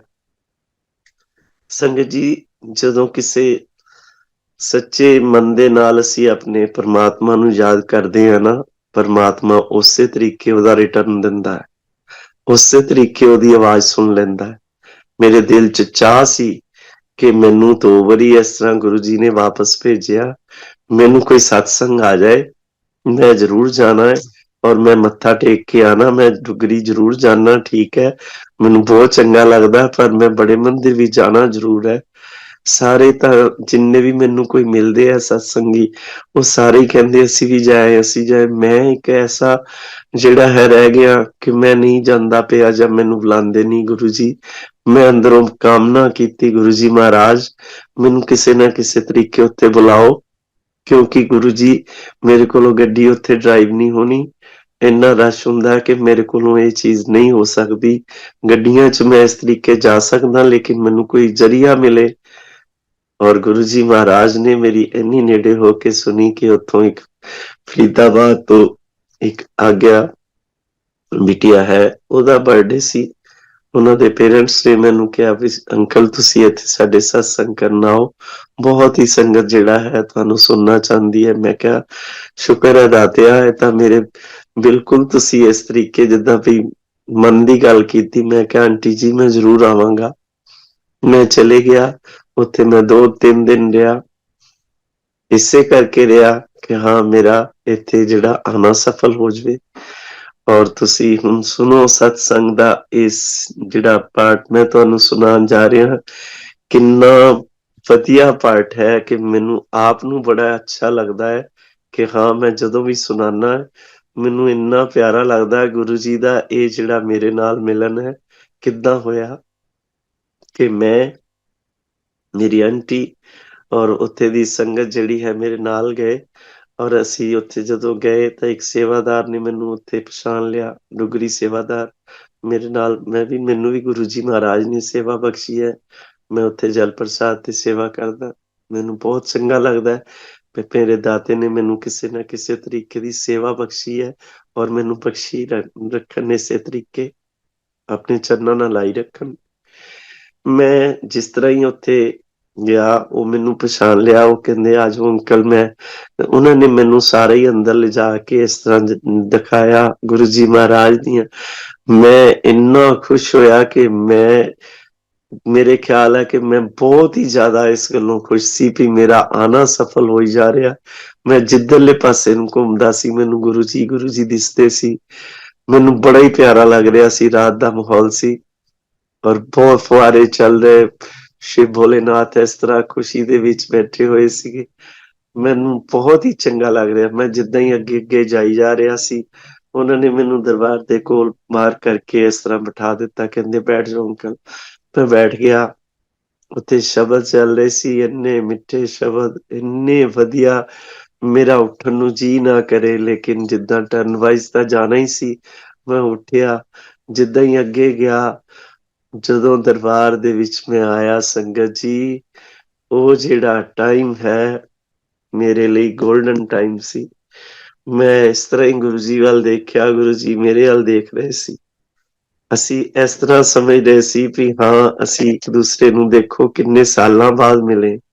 1994 ਤੋਂ ਬਾਅਦ ਮੈਂ ਗੁਰੂ ਜੀ ਮਹਾਰਾਜ ਨੂੰ ਜਿੱਦਾਂ ਸਾਕਸ਼ਾਤ ਦੁਕਾਨ ਤੇ ਦੇਖਿਆ ਸੀ, ਮੈਨੂੰ ਸਾਰੇ ਹੀ ਪੁਰਾਣੇ ਸੀਨ ਯਾਦ ਆ ਗਏ ਔਰ ਮੈਂ ਗੁਰੂ ਜੀ ਨੂੰ ਦੇਖਦਾ ਰਿਹਾ, ਗੁਰੂ ਜੀ ਮੇਰੇ ਵੱਲ ਦੇਖ ਰਹੇ ਸੀ। ਮੈਂ ਅੰਦਰੋਂ ਇਹੀ ਸੋਚੀ ਜਾ ਰਿਹਾ ਸੀ, ਗੁਰੂ ਜੀ ਮਹਾਰਾਜ ਇੰਨੀ ਦੇਰ ਮੈਨੂੰ ਤੁਸੀਂ ਮਿਲਣ ਲਈ ਲਗਾ ਦਿੱਤੀ, ਮੈਂ ਹੀ ਇਸ ਤਰ੍ਹਾਂ ਦਾ ਹੈ ਵੀ ਹਾਂ ਮੇਰੇ ਕੋਲੋਂ ਕੋਈ ਭੁੱਲ ਹੋਈ, ਤੁਸੀਂ ਨਹੀਂ ਏਦਾਂ ਕਹਿ ਸਕਦੇ, ਤੁਸੀਂ ਨਹੀਂ ਏਦਾਂ ਕਰ ਸਕਦੇ। ਮੈਂ ਇਹੀ ਚੀਜ਼ ਨੂੰ ਸੋਚਦਿਆਂ ਸਾਰੇ ਜਿੰਨੇ ਸੀਨ ਸੀ ਮੇਰੇ ਦਿਮਾਗ 'ਚ ਚੱਲੀ ਜਾ ਰਹੇ ਔਰ ਮੈਂ ਕਿਹਾ ਕਿ ਗੁਰੂ ਜੀ ਮਹਾਰਾਜ, ਇਹ ਜਿਹੜੀ ਅੱਜ ਦੀ ਘੜੀ ਹੈ ਸਾਡੀ ਬਹੁਤ ਵਧੀਆ ਮਿੱਠੀ ਘੜੀ ਹੈ ਕਿ ਤੁਸੀਂ ਮੈਨੂੰ ਦਰਸ਼ਨ ਤਾਂ ਦਿੱਤੇ, ਨਹੀਂ ਤਾਂ ਤੁਸੀਂ ਮੈਨੂੰ ਕਦੀ ਬਾਹਰ ਕਾਰ ਪਾਰਕਿੰਗ ਦੇ ਕੋਲੋਂ ਭੇਜ ਦਿੰਦੇ ਸੀ, ਕਦੀ ਗੇਟ ਤੋਂ ਭੇਜ ਦਿੰਦੇ ਸੀ। ਅੱਜ ਸ਼ੁਕਰ ਹੈ ਮੇਰੇ ਦਾਤੇ ਨੇ ਮੈਨੂੰ ਦਰਸ਼ਨ ਤਾਂ ਦਿੱਤੇ, ਮੈਨੂੰ ਅੰਦਰ ਵੜਨ ਦੀ ਇਜਾਜ਼ਤ ਹੈ। ਇਹੀ ਚੀਜ਼ ਮੈਂ ਤੁਹਾਨੂੰ ਸ਼ੁਰੂ 'ਚ ਕਹੀ ਸੀ, ਕਦੀ ਵੀ ਗੁਰੂ ਜੀ ਮਹਾਰਾਜ ਦੇ ਸਤਸੰਗ ਦੇ ਵਿੱਚ ਔਰ ਮੰਦਰ ਦੇ ਵਿੱਚ ਕਦੀ ਕੋਈ ਆਪਣੀ ਮਰਜ਼ੀ ਦੇ ਨਾਲ ਐਂਟਰ ਨਹੀਂ ਕਰ ਸਕਦਾ। ਮੈਂ ਸ਼ੁਰੂ 'ਚ ਹੀ ਤੁਹਾਨੂੰ ਇਹ ਬੇਨਤੀ ਕੀਤੀ ਸੀ, ਮੈਂ ਅੱਗੇ ਜਾ ਕੇ ਦੱਸੂਗਾ। ਇਹੀ ਇੱਕ ਪਾਰਟ ਹੈ। ਗੁਰੂ ਜੀ ਦੀ ਮਹਿਮਾ ਜਿਹੜੀ ਹੈ ਉਹ ਬਹੁਤ ਉੱਪਰਲੀ ਹੈ ਕਿ ਗੁਰੂ ਜੀ ਮਹਾਰਾਜ ਨੇ ਜਿੱਦਾਂ ਹੀ ਅਸੀਂ ਇੱਕ ਦੂਸਰੇ ਨੂੰ ਦੇਖ ਰਹੇ ਸੀ, ਖੁਸ਼ ਹੋ ਰਹੇ ਸੀ, ਸਾਡਾ ਇਹ ਮਿਲਨ ਜਿਹੜਾ ਸੀ ਏਦਾਂ ਸੀ ਜਿੱਦਾਂ ਦੋ ਆਤਮਾਵਾਂ ਆਪਸ ਦੇ ਵਿੱਚ ਮਿਲੀਆਂ ਔਰ ਬਹੁਤ ਖੁਸ਼ ਹੋ ਰਹੀਆਂ ਨੇ। ਮੈਂ ਜਿੱਦਾਂ ਅੱਗੇ ਨਿਕਲੀ ਗਿਆ, ਮੈਨੂੰ ਬੜਾ ਹੀ ਚੰਗੀ ਲੱਗ ਰਿਹਾ ਸੀ ਵੀ ਮੈਂ ਸਾਰੇ ਗੁਰੂ ਜੀ ਦੇ ਜਿਹੜੇ ਹੈ ਉਹ ਡਰੈਸਾਂ ਦੇਖੀਆਂ, ਸ਼ੂਜ਼ ਦੇਖੇ, ਮੈਨੂੰ ਬਹੁਤ ਚੰਗਾ ਲੱਗ ਰਿਹਾ ਸੀ। ਮਾਲੀ ਅੰਕਲ ਦੇ ਵੀ ਦਰਸ਼ਨ ਕੀਤੇ। ਜਿੱਦਾਂ ਮੈਂ ਉੱਪਰ ਗਿਆ ਲੰਗਰ ਹਾਲ ਦੇ ਵਿੱਚ, ਉਹਨਾਂ ਨੇ ਮੈਨੂੰ ਬਿਠਾਇਆ, ਕਹਿੰਦੇ ਜੀ ਬੈਠ ਜਾਓ ਇੱਥੇ। ਜਿਸ ਤਰ੍ਹਾਂ ਹੀ ਮੈਂ ਬੈਠਾ, ਉੱਥੇ ਬਹੁਤ ਵਧੀਆ ਮਾਹੌਲ ਸੀ। ਮੈਂ ਬੈਠਾ, ਇੰਨਾ ਵਧੀਆ ਮਹਿਸੂਸ ਕਰ ਰਿਹਾ ਸੀ ਵੀ ਦਾਤਿਆ ਬਹੁਤ ਮੇਰੇ ਤੇ ਮਿਹਰ ਕੀਤੀ ਹੋਈ ਅੱਜ ਤੁਸੀਂ, ਕਿ ਮੈਨੂੰ ਬਿਠਾ ਕੇ ਦਰਸ਼ਨ ਦੇ ਰਹੇ ਹੋ। ਮੈਨੂੰ ਹੋਰ ਕੀ ਚਾਹੀਦਾ? ਮੇਰਾ ਆਣਾ ਸਫਲ ਤਾਂ ਹੋ ਹੀ ਗਿਆ। ਮੈਨੂੰ ਜਿਹੜਾ ਆਹ ਮੌਕਾ ਮਿਲ ਰਿਹਾ ਕਿ ਮੈਂ ਬੈਠ ਕੇ ਗੁਰੂ ਜੀ ਕੋਲ ਹਾਜ਼ਰੀ ਲਵਾ ਰਿਹਾ, ਮੈਂ ਤਾਂ ਆਪਣਾ ਬਿਲਕੁਲ ਜਿਹਨੂੰ ਕਹਿ ਲਈਏ ਬਹੁਤ ਲਾਈਟ ਵੇਟ ਮਹਿਸੂਸ ਕਰ ਰਿਹਾ ਸੀ। ਔਰ ਮੈਂ ਇੱਕ ਦਰਬਾਰ ਜਿਸ ਤਰ੍ਹਾਂ ਇਸ ਤੋਂ ਉੱਪਰ ਗਏ ਲੰਗਰ ਹਾਲ ਤੋਂ, ਦੂਸਰੇ ਲੰਗਰ ਹਾਲ ਦੇ ਵਿੱਚ ਜਦੋਂ ਉਹਨਾਂ ਨੇ ਬੈਠਣ ਲਈ ਕਿਹਾ, ਮੈਂ ਕਿਹਾ ਠੀਕ ਹੈ ਜੀ ਇੱਥੇ ਬੈਠ ਜਾਂਦੇ ਹਾਂ। ਜਿੱਦਾਂ ਹੀ ਬੈਠੇ ਹੈ, ਤੁਸੀਂ ਸੁਣੋ ਸੰਗਤ ਜੀ, ਇਹ ਵੀ ਇੱਕ ਐਸਾ ਪਾਰਟ ਹੈ ਜਿਹੜਾ ਕਿ ਮੈਂ ਕਹਿੰਦਾ ਗੁਰੂ ਜੀ ਔਰ ਮੇਰੇ ਦਰਮਿਆਨ ਬਹੁਤ ਹੀ ਵਧੀਆ ਇੱਕ ਇਹ ਟਾਈਮ ਚੱਲਿਆ ਕਿ ਲੱਖਾਂ ਦੀ ਸੰਗਤ ਜਿਹੜੀ ਹੈ ਗੁਰੂ ਜੀ ਮਹਾਰਾਜ ਨੇ ਜਿਹੜੀ ਹੈ ਲੰਗਰ ਪ੍ਰਸਾਦ ਕਰਨ ਤੋਂ ਬਾਅਦ ਭੇਜ ਦਿੱਤੀ। ਅਸੀਂ ਬੈਠੇ ਹੋਏ ਹਾਂ, ਮੈਂ, ਮੇਰੀ ਆਂਟੀ ਔਰ ਉੱਥੇ ਦੀ ਜਿਹੜੀ ਸੰਗਤ ਮੇਰੇ ਨਾਲ ਗਈ ਸੀ, ਅਸੀਂ ਬੈਠੇ ਹੋਏ। ਸੰਗਤ ਜੀ ਯਕੀਨ ਕਰਿਆ ਜੇ ਕਿ ਸਾਰੀ ਸੰਗਤ ਜਿਹੜੀ ਹੈ ਲੰਗਰ ਪ੍ਰਸਾਦ ਕਰਕੇ ਉੱਠ ਕੇ ਚਲੇ ਗਈ। ਪਤਾ ਨਹੀਂ ਸਾਨੂੰ ਕਿਸ ਤਰੀਕੇ ਦਾ ਗੁਰੂ ਜੀ ਮਹਾਰਾਜ ਨੇ ਉੱਥੇ ਦਾ ਇਹ ਲੀਲਾ ਰਚਾਈ ਹੈ ਕਿ ਥਾਲੀ ਸਾਨੂੰ ਵੀ ਮਿਲੀ, ਕਿਉਂਕਿ ਇੱਕ ਥਾਲੀ ਦੇ ਵਿੱਚ 4 ਜਿਹੜੇ ਹੈ ਉਹ ਸੰਗਤ ਜਿਹੜੇ ਹੈ ਉਹ ਕਰਦੇ ਆ ਲੰਗਰ। ਸਾਨੂੰ ਵੀ ਥਾਲੀ ਮਿਲੀ। ਸਾਨੂੰ ਜਿਸ ਤਰ੍ਹਾਂ ਕੋਈ ਜਿਸ ਤਰ੍ਹਾਂ ਹੈ ਚਪਾਤੀ ਪ੍ਰਸਾਦ ਆਇਆ, ਦਾਲ ਪ੍ਰਸਾਦ, ਸਭ ਕੁਝ ਜੋ ਵੀ ਕੁਝ ਆਂਦਾ ਰਿਹਾ। ਲੇਕਿਨ ਕੁਝ ਗੁਰੂ ਜੀ ਦੀ ਲੀਲਾ ਐਸੀ ਚੱਲੀ ਕਿ ਅਸੀਂ ਕੋਈ ਇਹ ਨਹੀਂ ਕੋਈ ਰੁਕ ਕੇ ਖਾ ਰਹੇ ਸੀ, ਅਸੀਂ ਖਾਂਦੇ ਪਏ। ਸਾਰੀ ਸੰਗਤ ਜਿਹੜੀ ਹੈ ਉਹ ਹਾਲ ਖਾਲੀ ਕਰਕੇ ਚਲੇ ਗਈ। ਸੰਗਤ ਜੀ ਅਸੀਂ, ਮੈਂ, ਮੇਰੀ ਆਂਟੀ ਔਰ ਜਿਹੜੇ ਮੇਰੇ ਨਾਲ ਸੰਗਤ ਗਈ ਸੀ, ਸਿਰਫ ਔਰ ਸਿਰਫ ਅਸੀਂ ਬੈਠੇ ਲੰਗਰ ਪ੍ਰਸਾਦ ਕਰ ਰਹੇ ਹਾਂ। ਕੋਈ ਇਹ ਨਹੀਂ ਕਿ ਹਾਂ ਅਸੀਂ ਕੋਈ ਇਸ ਤਰੀਕੇ ਬੈਠੇ ਸੀ। ਸਾਨੂੰ ਪਤਾ ਹੀ ਨਹੀਂ ਲੱਗਣ ਦਿੱਤਾ ਗੁਰੂ ਜੀ ਮਹਾਰਾਜ ਨੇ ਕਿ ਹਾਂ ਸਾਰੀ ਸੰਗਤ ਤਾਂ ਚਲੇ ਗਈ, ਸਿਰਫ ਔਰ ਸਿਰਫ ਅਸੀਂ ਬੈਠੇ ਸੀ। ਔਰ ਸੇਵਾਦਾਰ ਆ ਕੇ ਜਦੋਂ ਸਾਡੇ ਸਾਈਡ ਤੇ ਕਰਕੇ ਉਹ ਵੀ ਆਪਣਾ ਲੰਗਰ ਪ੍ਰਸਾਦ ਕਰਨ ਲੱਗ ਪਏ। ਮੈਂ ਇਸ ਤਰ੍ਹਾਂ ਆਲਾ ਦੁਆਲਾ ਦੇਖ ਕੇ ਹੈਰਾਨ ਰਹਿ ਗਿਆ ਵੀ ਸਿਰਫ ਅਸੀਂ ਹੀ ਬੈਠੇ ਹਾਂ। ਕਿੰਨਾ ਪਿਆਰ ਬਰਸਾਇਆ ਗੁਰੂ ਜੀ ਮਹਾਰਾਜ ਨੇ ਉਸ ਦਿਨ ਦੀ ਘੜੀ। ਦੇਖੋ ਤੁਸੀਂ ਵੀ ਕਿੱਦਾਂ ਮੈਨੂੰ ਬੈਠਣ ਦਾ ਮੌਕਾ ਦਿੱਤਾ। ਔਰ ਸਭ ਤੋਂ ਲਾਸਟ ਵਾਲੀ ਥਾਲੀ ਮੇਰੀ ਸੀ। ਮੈਂ ਜਿੱਦਾਂ ਹੀ ਉਹ ਥਾਲੀ ਹੈਂਡ ਓਵਰ ਕੀਤੀ ਸੇਵਾਦਾਰ ਜੀ ਨੂੰ, ਮੈਂ ਕਿਹਾ ਲੋ ਜੀ, ਮੈਂ ਆਪਣੇ ਦਿਲ 'ਚ ਇੰਨਾ ਖੁਸ਼ ਹੋਇਆ ਵੀ ਗੁਰੂ ਜੀ ਮਹਾਰਾਜ ਅੱਜ ਤਾਂ ਮੇਰਾ ਦਿਨ ਬਣ ਗਿਆ ਵੀ ਮੈਂ ਤੁਹਾਡਾ ਦੇਣਾ ਨਹੀਂ ਦੇ ਸਕਦਾ ਕਿ ਤੁਸੀਂ ਮੈਨੂੰ ਇੰਨਾ ਪਿਆਰ ਬਖਸ਼ਿਆ। ਮਾਂ ਅਨਪੂਰਨਾ ਦਾ ਜਿਹੜਾ ਬਣਿਆ ਹੋਇਆ ਪ੍ਰਸਾਦ ਹੈ ਉਹ ਤੁਸੀਂ ਮੈਨੂੰ ਖਿਲਵਾਇਆ। ਮੈਂ ਇੰਨਾ ਖੁਸ਼ ਹੋਇਆ ਨਾ, ਮੈਂ ਕਿਹਾ ਵੀ ਮੈਂ ਤਾਂ ਅੱਜ ਇੰਨਾ ਜ਼ਿਆਦਾ ਖੁਸ਼ ਹੈ ਕਿ ਮੇਰਾ ਆਣਾ ਸਫਲ ਹੋ ਗਿਆ। ਮੈਂ ਉਸ ਆਂਟੀ ਨੂੰ ਵੀ ਕਿਹਾ, ਮੈਂ ਕਿਹਾ ਆਂਟੀ ਇਹ ਤੁਹਾਡੀ ਬੇਟੀ ਕਰਕੇ ਹੀ ਮੈਨੂੰ ਇਹ ਦਰਸ਼ਨ ਗੁਰੂ ਜੀ ਨੇ ਦਿੱਤੇ ਹੈ। ਲੇਕਿਨ ਅਸਲੀ ਗੱਲ ਕੀ ਸੀ, ਮੈਨੂੰ ਹੁਣ ਮੈਂ ਤੁਹਾਨੂੰ ਸੱਚੀ ਦੱਸ ਦਵਾਂ ਤੇ ਇਹ ਮੇਰੇ ਔਰ ਗੁਰੂ ਜੀ ਮਹਾਰਾਜ ਦੇ ਵਿੱਚ ਹੀ ਸੀ। ਗੁਰੂ ਜੀ ਮਹਾਰਾਜ ਇਸ ਗੱਲ ਨੂੰ ਜਾਣਦੇ ਸੀ ਕਿ ਤੂੰ ਵੀ ਮੈਨੂੰ 3 ਚੱਕਰ ਲਗਵਾਏ ਸੀ ਨਾ ਪੈਂਟਾਂ ਵਾਸਤੇ, ਤੇ ਜੇ ਤੂੰ ਅੱਜ ਮੰਦਿਰ ਦੇ ਵਿੱਚ 3 ਵਾਰੀ ਚੱਕਰ ਲਗਾ ਲਏ ਹੈ ਨਾ ਤਾਂ ਕੋਈ ਗੱਲ ਨਹੀਂ, ਮੈਂ ਤੈਨੂੰ ਬਿਠਾ ਕੇ ਦੇਖ ਤੇਰੀ ਹਾਜ਼ਰੀ ਕਿੱਦਾਂ ਲਗਾਈ ਹੈ। ਤੈਨੂੰ ਹਰ ਤਰੀਕੇ ਦਾ ਚਾਹ ਪ੍ਰਸਾਦ, ਲੰਗਰ ਪ੍ਰਸਾਦ, ਸਾਰੇ ਤਰ੍ਹਾਂ ਦੀਆਂ ਤੈਨੂੰ ਚੀਜ਼ਾਂ ਖਿਲਾ ਕੇ ਭੇਜੀਆਂ। ਹੋਰ ਤੈਨੂੰ ਕੀ ਚਾਹੀਦਾ? ਔਰ ਮੈਨੂੰ ਸੱਚੀ ਮੈਨੇ ਚ ਚਾਹੀਦਾ ਵੀ ਕੁਛ ਨਹੀਂ ਸੀ। ਮੈਨੂੰ ਬੜਾ ਹੀ ਖੁਸ਼ੀ ਹੋਈ ਕਿ ਮੇਰੇ ਗੁਰੂ ਜੀ ਮਹਾਰਾਜ ਨੇ ਚਾਹੇ ਮੇਰੇ ਨਾਲ ਥੋੜਾ ਜਿਹਾ ਇਸ ਤਰ੍ਹਾਂ ਰੱਖਿਆ ਤਾਂ ਮੈਨੂੰ ਕੋਈ ਇਸ ਤਰ੍ਹਾਂ ਨਹੀਂ ਹੈ। ਇਹ ਗੱਲ ਸੱਚ ਵੀ ਹੈ, ਮੇਰੇ ਕੋਲੋਂ ਅਨਪੋਲ ਦੇ ਵਿੱਚ ਇਹ ਕੰਮ ਹੋਏ ਕਿ ਮੈਂ ਗੁਰੂ ਜੀ ਦੀਆਂ ਪੈਂਟਾਂ ਨਹੀਂ ਬਣਾਉਣੀਆਂ, ਮੈਂ ਚੱਕਰ ਲਗਵਾਏ। ਉਸੇ ਤਰੀਕੇ ਉਹਨਾਂ ਨੇ ਜਿੱਦਾਂ ਬਾਪ ਆਪਣੇ ਬੇਟੇ ਦੇ ਨਾਲ ਥੋੜਾ ਕਰਦਾ, ਉਦਾਂ ਹੀ ਮੇਰੇ ਗੁਰੂ ਜੀ ਮਹਾਰਾਜ ਨੇ ਕੀਤਾ ਕਿ ਤੂੰ ਵੀ 3 ਚੱਕਰ ਲਗਵਾਏ ਸੀ, ਤੇਰੇ ਵੀ 3 ਚੱਕਰ ਲੱਗ ਗਏ, ਹੁਣ ਤੂੰ ਆਇਆ ਤਾਂ ਕੋਈ ਗੱਲ ਨਹੀਂ। ਇਹ ਹੁੰਦਾ ਹੈ ਗੁਰੂ ਔਰ ਭਗਤ ਦਾ ਪਿਆਰ। ਮੇਰੇ ਗੁਰੂ ਜੀ ਮੈਨੂੰ ਬਹੁਤ ਪਿਆਰ ਕਰਦੇ ਆ। ਮੈਂ ਕਹਿੰਦਾ ਉਹਨਾਂ ਸ਼ਾਇਦ ਮੈਂ ਨਹੀਂ ਕਰ ਪਾਉਂਦਾ। ਮੈਂ ਕਹਿੰਦਾ ਗੁਰੂ ਜੀ ਹਰੇਕ ਸਾਹ ਜਿਹੜਾ ਹੈ ਉਹ ਤੁਹਾਡੇ ਨਾਮ ਦਾ ਆਵੇ। ਸੋ ਇਹ ਗੁਰੂ ਜੀ ਦੀ ਮਹਿਮਾ ਹੈ, ਗੁਰੂ ਜੀ ਦੀ ਮੇਰੇ ਤੇ ਕਿਰਪਾ ਹੈ। ਇਸੇ ਤਰੀਕੇ ਸਾਰੀ ਸੰਗਤ ਨੂੰ ਕਿਰਪਾ ਬਖਸ਼ਦੇ ਰਹਿਣ। ਗੁਰੂ ਜੀ ਮਹਾਰਾਜ ਜਿੱਥੇ ਆ ਕੇ ਇੱਕ ਸਤਸੰਗ ਤੁਹਾਨੂੰ ਮੈਂ ਸੁਣਾ ਦਿੰਦਾ, ਜਿੱਥੇ ਆ ਕੇ ਕੋਈ ਸਾਇੰਸ ਜਿਹੜੀ ਹੈ ਉਹ ਫੇਲ ਹੋ ਜਾਂਦੀ ਹੈ, ਉੱਥੇ ਮੇਰੇ ਗੁਰੂ ਜੀ ਮਹਾਰਾਜ ਦਾ ਜਿਹੜਾ ਹੈ ਉਹ ਜੀਵਨ ਦਾਨ ਜਿਹੜਾ ਸੰਗਤ ਨੂੰ ਦੇਣ ਦਾ ਸਿਸਟਮ ਹੈ ਉਹ ਸ਼ੁਰੂ ਹੋ ਜਾਂਦਾ ਹੈ।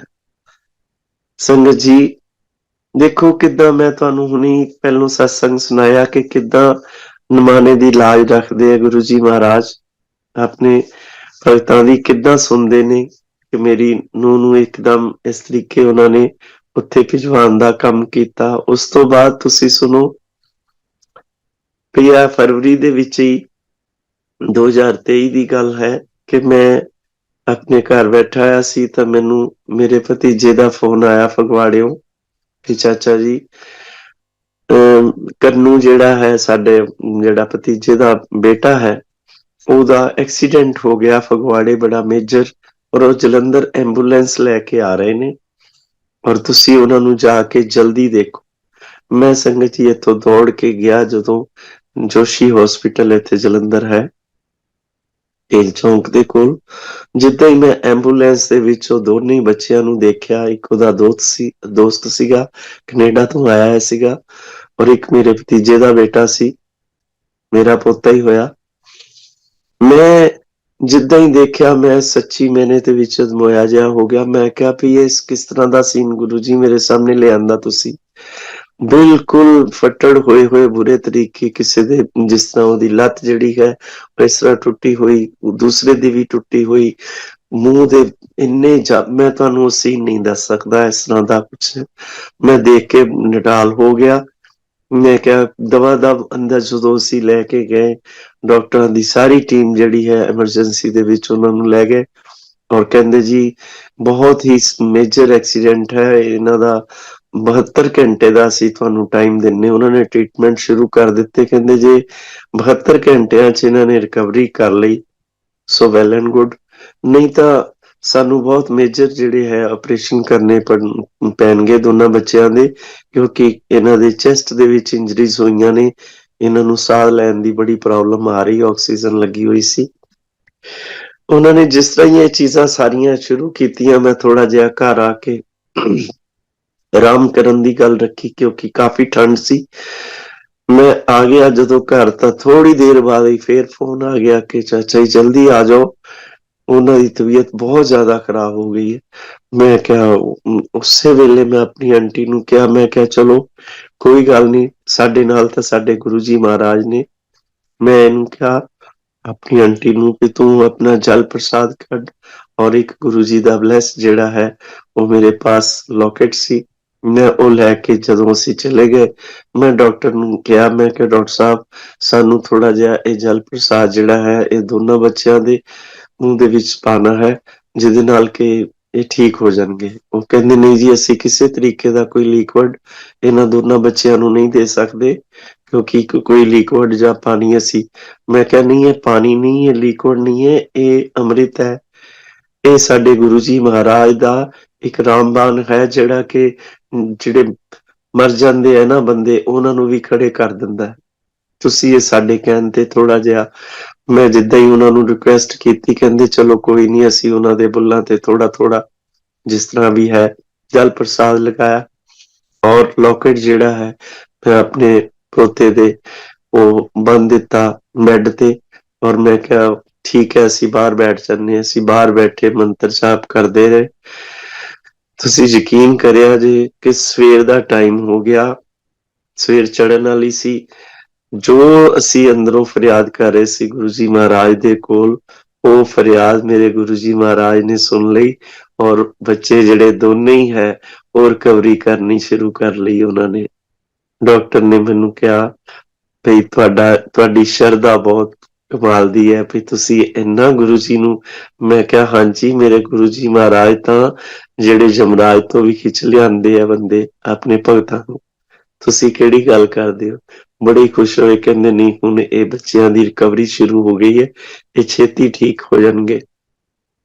ਸਾਰੀ ਟੀਮ ਜਿਹੜੀ ਹੈ ਰਾਤ ਉਹਨਾਂ ਦੇ ਸਰਾਣੇ ਖੜੀ ਰਹੀ ਦੋਨਾਂ ਬੱਚਿਆਂ ਦੇ।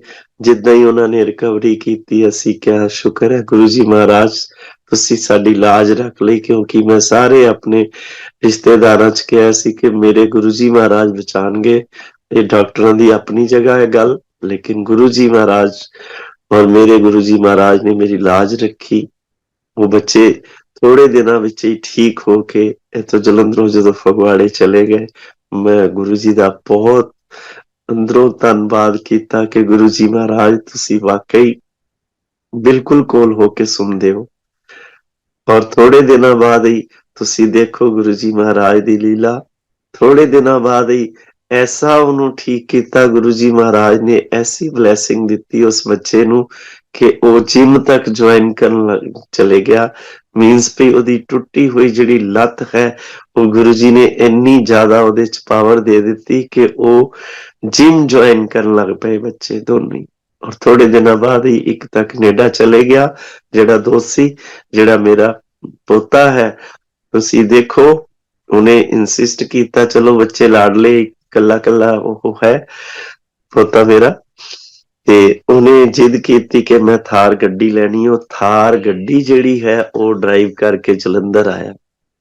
ਮੈਨੂੰ ਇੰਨੀ ਖੁਸ਼ੀ ਹੋਈ ਕਿ ਗੁਰੂ ਜੀ ਮਹਾਰਾਜ ਤੁਸੀਂ ਇੰਨੀ ਬਲੈਸ ਕਰਦੇ ਹੋ ਮੇਰੇ, ਹਰ ਤਰ੍ਹਾਂ ਦੀ ਗੱਲ ਨੂੰ ਤੁਸੀਂ ਮੰਨਦੇ ਹੋ। ਵੀ ਦੇਖੋ ਕਿੰਨੀ ਛੇਤੀ ਤੁਸੀਂ ਉਹਦੀ ਰਿਕਵਰੀ ਕਰਾਈ, ਕਿੰਨੀ ਛੇਤੀ ਤੁਸੀਂ ਉਸ ਬੱਚੇ ਨੂੰ ਜਾਨ ਬਖਸ਼ੀ।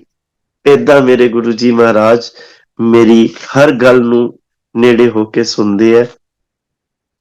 ਇਹੀ ਗੱਲ ਨਹੀਂ, ਤੁਸੀਂ ਦੇਖੋ ਮੈਂ ਜਦੋਂ ਗੁਰੂ ਜੀ ਮਹਾਰਾਜ ਮੇਰੀ ਦੁਕਾਨ ਤੋਂ ਪੈਂਟਾਂ ਸਵਾ ਕੇ ਚਲੇ ਗਏ, ਮੈਂ ਆਪਣੇ ਉਸੇ ਜਿੱਦਾਂ ਬਚਪਨੇ ਦੇ ਵਿੱਚ ਸੀਗਾ, ਮੇਰੀ ਉਮਰ ਕੋਈ 28 ਸਾਲ ਦੀ ਸੀਗੀ, ਮੈਂ ਇਸ ਗੱਲ ਨੂੰ ਏਦਾਂ ਨਹੀਂ ਸਮਝ ਸਕਿਆ ਕਿ ਮੇਰੇ ਗੁਰੂ ਜੀ ਮਹਾਰਾਜ ਭਗਵਾਨ ਦੇ ਵਿੱਚ, ਭਗਵਾਨ ਰੂਪ ਦੇ ਵਿੱਚ ਆਏ ਨੇ।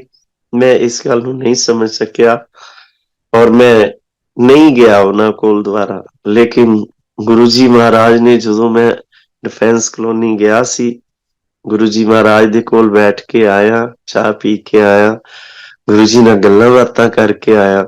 ਗੁਰੂ ਜੀ ਨੇ ਦੋ ਚੀਜ਼ਾਂ ਆਪਣੇ ਕੋਲ ਰੱਖ ਲਈਆਂ, ਇੱਕ ਤਾਂ ਮੇਰੀ ਰੂਹ, ਦੂਸਰੀ ਮੇਰੀ ਬਾਂਹ। ਉਹ ਆਪਣੇ ਕੋਲ ਪਕੜ ਕੇ ਰੱਖ ਲਈ ਕਿ ਇਹ ਜਾਂਦਾ ਜਿੱਥੇ ਮਰਜੀ ਜਾਏ, ਇਹਦੀ ਜਿਹੜੀ ਵੀ ਕਿਸੇ ਤਰੀਕੇ ਦੀ ਹਵਾ ਵੱਲ ਵੀ ਕੋਈ ਨਹੀਂ ਦੇਖ ਸਕੇਗਾ। ਔਰ ਮੈਂ ਸੱਚੀ ਗੱਲ ਕਹਿਣਾ, ਮੈਨੂੰ ਕਦੀ ਵੀ ਔਕੜਾਂ ਆਣੀਆਂ ਕੋਈ ਐਡੀ ਗੱਲ ਨਹੀਂ ਹੁੰਦੀ ਜ਼ਿੰਦਗੀ ਦੇ ਵਿੱਚ। ਸੰਗਤ ਜੀ, ਜਿਸ ਬੰਦੇ ਤੇ ਔਕੜ ਨਹੀਂ ਆਈ ਉਹ ਬੰਦਾ ਹੀ ਕਾਹਦਾ। ਲੇਕਿਨ ਔਕੜ ਦੇ ਵਿੱਚੋਂ ਜਦੋਂ ਭਗਵਾਨ ਕੱਢਦੇ ਆ, ਮੇਰੇ ਗੁਰੂ ਜੀ ਮਹਾਰਾਜ ਕੱਢਦੇ ਆ ਨਾ, ਉਹ ਹੋਰ ਵੀ ਸੌਖੀ ਹੋ ਜਾਂਦੀ ਔਕੜ। ਇਸੇ ਤਰੀਕੇ ਮੇਰੇ ਗੁਰੂ ਜੀ ਮਹਾਰਾਜ ਨੇ ਮੇਰੀ ਬਾਂਹ ਨਹੀਂ ਛੱਡੀ।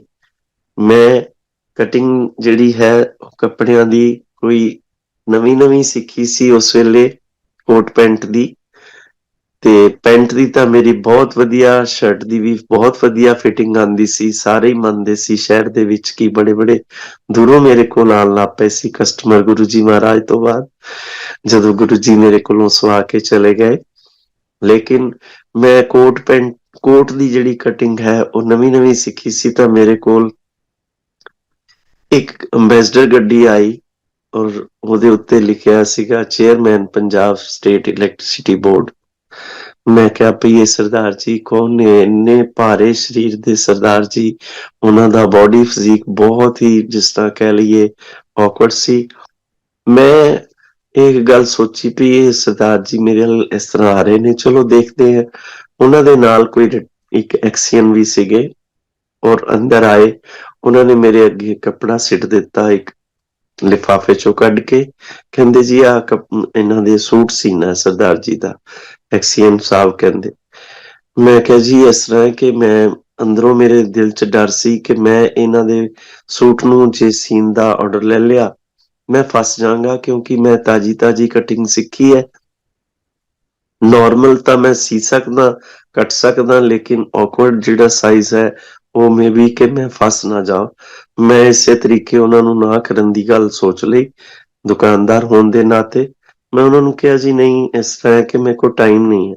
ਕਹਿੰਦੇ ਜੀ ਜਦੋਂ ਤੁਹਾਡੇ ਕੋਲ ਟਾਈਮ ਹੋਏਗਾ ਉਦੋਂ ਤੁਸੀਂ ਸੀ ਦਿਓ, ਕੱਪੜਾ ਪਿਆ ਤੁਹਾਡੇ ਕੋਲ। ਮੈਂ ਕਿਹਾ ਜੀ ਐਸਾ ਹੈ ਕਿ ਮੇਰੀ ਸਿਲਾਈ ਬਹੁਤ ਜ਼ਿਆਦਾ ਹੈ। ਮੈਂ ਬਹਾਨੇ ਪਾਉਣ ਲੱਗ ਪਿਆ। ਕਹਿੰਦੇ ਕਿੰਨੀ ਸਿਲਾਈ ਹੈ ਤੁਹਾਡੀ? ਮੈਂ ਉਸ ਵੇਲੇ ਦੇ ਹਿਸਾਬ ਨਾਲ ਜੋ ਕੋਈ ਸਿਲਾਈ ਸੀ ਉਹ 500-700 ਹੋਰ ਜ਼ਿਆਦਾ ਕਹਿ ਕੇ ਕਹਿਤੀ। ਉਹ ਕਹਿੰਦੇ ਜੀ ਤੁਸੀਂ ਇਸ ਵੇਲੇ ਗੱਲ ਪਤਾ ਕਿਹਦੇ ਨਾਲ ਕਰ ਰਹੇ ਹੋ? ਪੰਜਾਬ ਦੇ ਜਿਹੜੇ ਸਭ ਤੋਂ ਵੱਡੇ ਆਫੀਸਰ ਤੁਹਾਡੇ ਕੋਲ ਖੜੇ ਨੇ, ਬਿਜਲੀ ਬੋਰਡ ਦੇ ਚੇਅਰਮੈਨ ਨੇ। ਤੁਸੀਂ ਇਹਨਾਂ ਨੂੰ ਸਿਲਾਈ ਦੀ ਗੱਲ ਨਾ ਕਹੋ ਵੀ ਹਾਂ ਪੈਸੇ ਕਿੰਨੇ, ਜਿੰਨੇ ਤੁਹਾਡੇ ਪੈਸੇ ਆ 500 ਜ਼ਿਆਦਾ ਲੈ ਲਈ, ਉਹ ਸਲਾਣਾ ਤੁਹਾਡੇ ਕੋਲ। ਮੈਂ ਕਿਹਾ ਵੀ ਮੈਂ ਤਾਂ ਫਸ ਗਿਆ, ਇਹ ਕਿੱਦਾਂ ਹੋ ਗਈ ਗੱਲ? ਮੈਂ ਕਿਹਾ ਚਲੋ ਇੱਕ ਹੋਰ ਬਹਾਨਾ ਲਗਾਉਂਦੇ ਆ। ਮੈਂ ਕਿਹਾ ਜੀ ਇਹਨਾਂ ਦਾ ਜਿਹੜਾ ਕੱਪੜਾ ਹੈ ਨਾ ਉਹ ਤਕਰੀਬਨ 4.5 ਮੀਟਰ ਲੱਗ ਜਾਣਾ ਜੇ, ਇਹ ਕੱਪੜਾ ਤੁਹਾਨੂੰ ਜ਼ਿਆਦਾ ਲਿਆਉਣਾ ਪੈਣਾ। ਉਹ ਕਹਿੰਦੇ ਪਹਿਲੋਂ ਮਾਸਟਰ ਜੀ ਕੱਪੜਾ ਤਾਂ ਨਾਪੋ। ਮੈਂ ਇੰਚੀ ਟੇਪ ਚੱਕਿਆ, ਮੈਂ ਜਦੋਂ ਕੱਪੜਾ ਨਾਪਿਆ ਉਹ 5.5 ਮੀਟਰ ਕੱਪੜਾ ਸੀ। ਮੈਂ ਜਿੱਦਾਂ ਹੀ ਨਾਪ ਕੇ ਕਿਹਾ ਮੈਂ ਸ਼ਰਮਿੰਦਾ ਹੋ ਗਿਆ। ਕਹਿੰਦੇ ਜੀ ਇਹ ਤਾਂ 1 ਮੀਟਰ ਜ਼ਿਆਦਾ ਹੈ। ਮੈਂ ਕਿਹਾ ਚਲੋ ਠੀਕ ਹੈ। ਮੈਂ ਕਿਹਾ ਸਰ ਇੱਕ ਗੱਲ, ਜਿੱਦਾਂ ਦੁਕਾਨਦਾਰ ਥੋੜਾ ਜਿਹਾ ਹੁੰਦਾ ਹੈ ਨਾ ਕਿ ਹਰ ਪੈਂਤਰਾ ਵਰਤਦਾ, ਮੈਂ ਕਿਹਾ ਇੱਕ ਪੈਂਤਰਾ ਰਹਿ ਗਿਆ, ਉਹ ਵੀ ਮਾਰ ਕੇ ਦੇਖ ਲੈਣਾ ਮੈਂ। ਮੈਂ ਕਿਹਾ ਜੀ ਐਸਾ ਹੈ ਕਿ ਤੁਹਾਨੂੰ ਪਟਿਆਲਿਓਂ ਜਿਹੜਾ ਹੈ ਨਾ ਉਹ 2 ਵਾਰੀ ਟਰਾਈ ਦੇਣ ਆਣਾ ਪਏਗਾ। ਕਹਿੰਦੇ ਜੀ ਅਸੀਂ ਤਾਂ ਸੁਣ ਰੱਖਿਆ ਕਿ ਤੁਹਾਡੀ ਦੁਕਾਨ ਦਾ ਨਾਮ ਇਸ ਕਰਕੇ ਬੜਾ ਮਸ਼ਹੂਰ ਹੈ ਕਿ ਤੁਸੀਂ ਵਿਦਆਊਟ ਟਰਾਈ ਕੋਟ ਪੈਂਟ ਬਣਾਉਂਦੇ ਹੋ।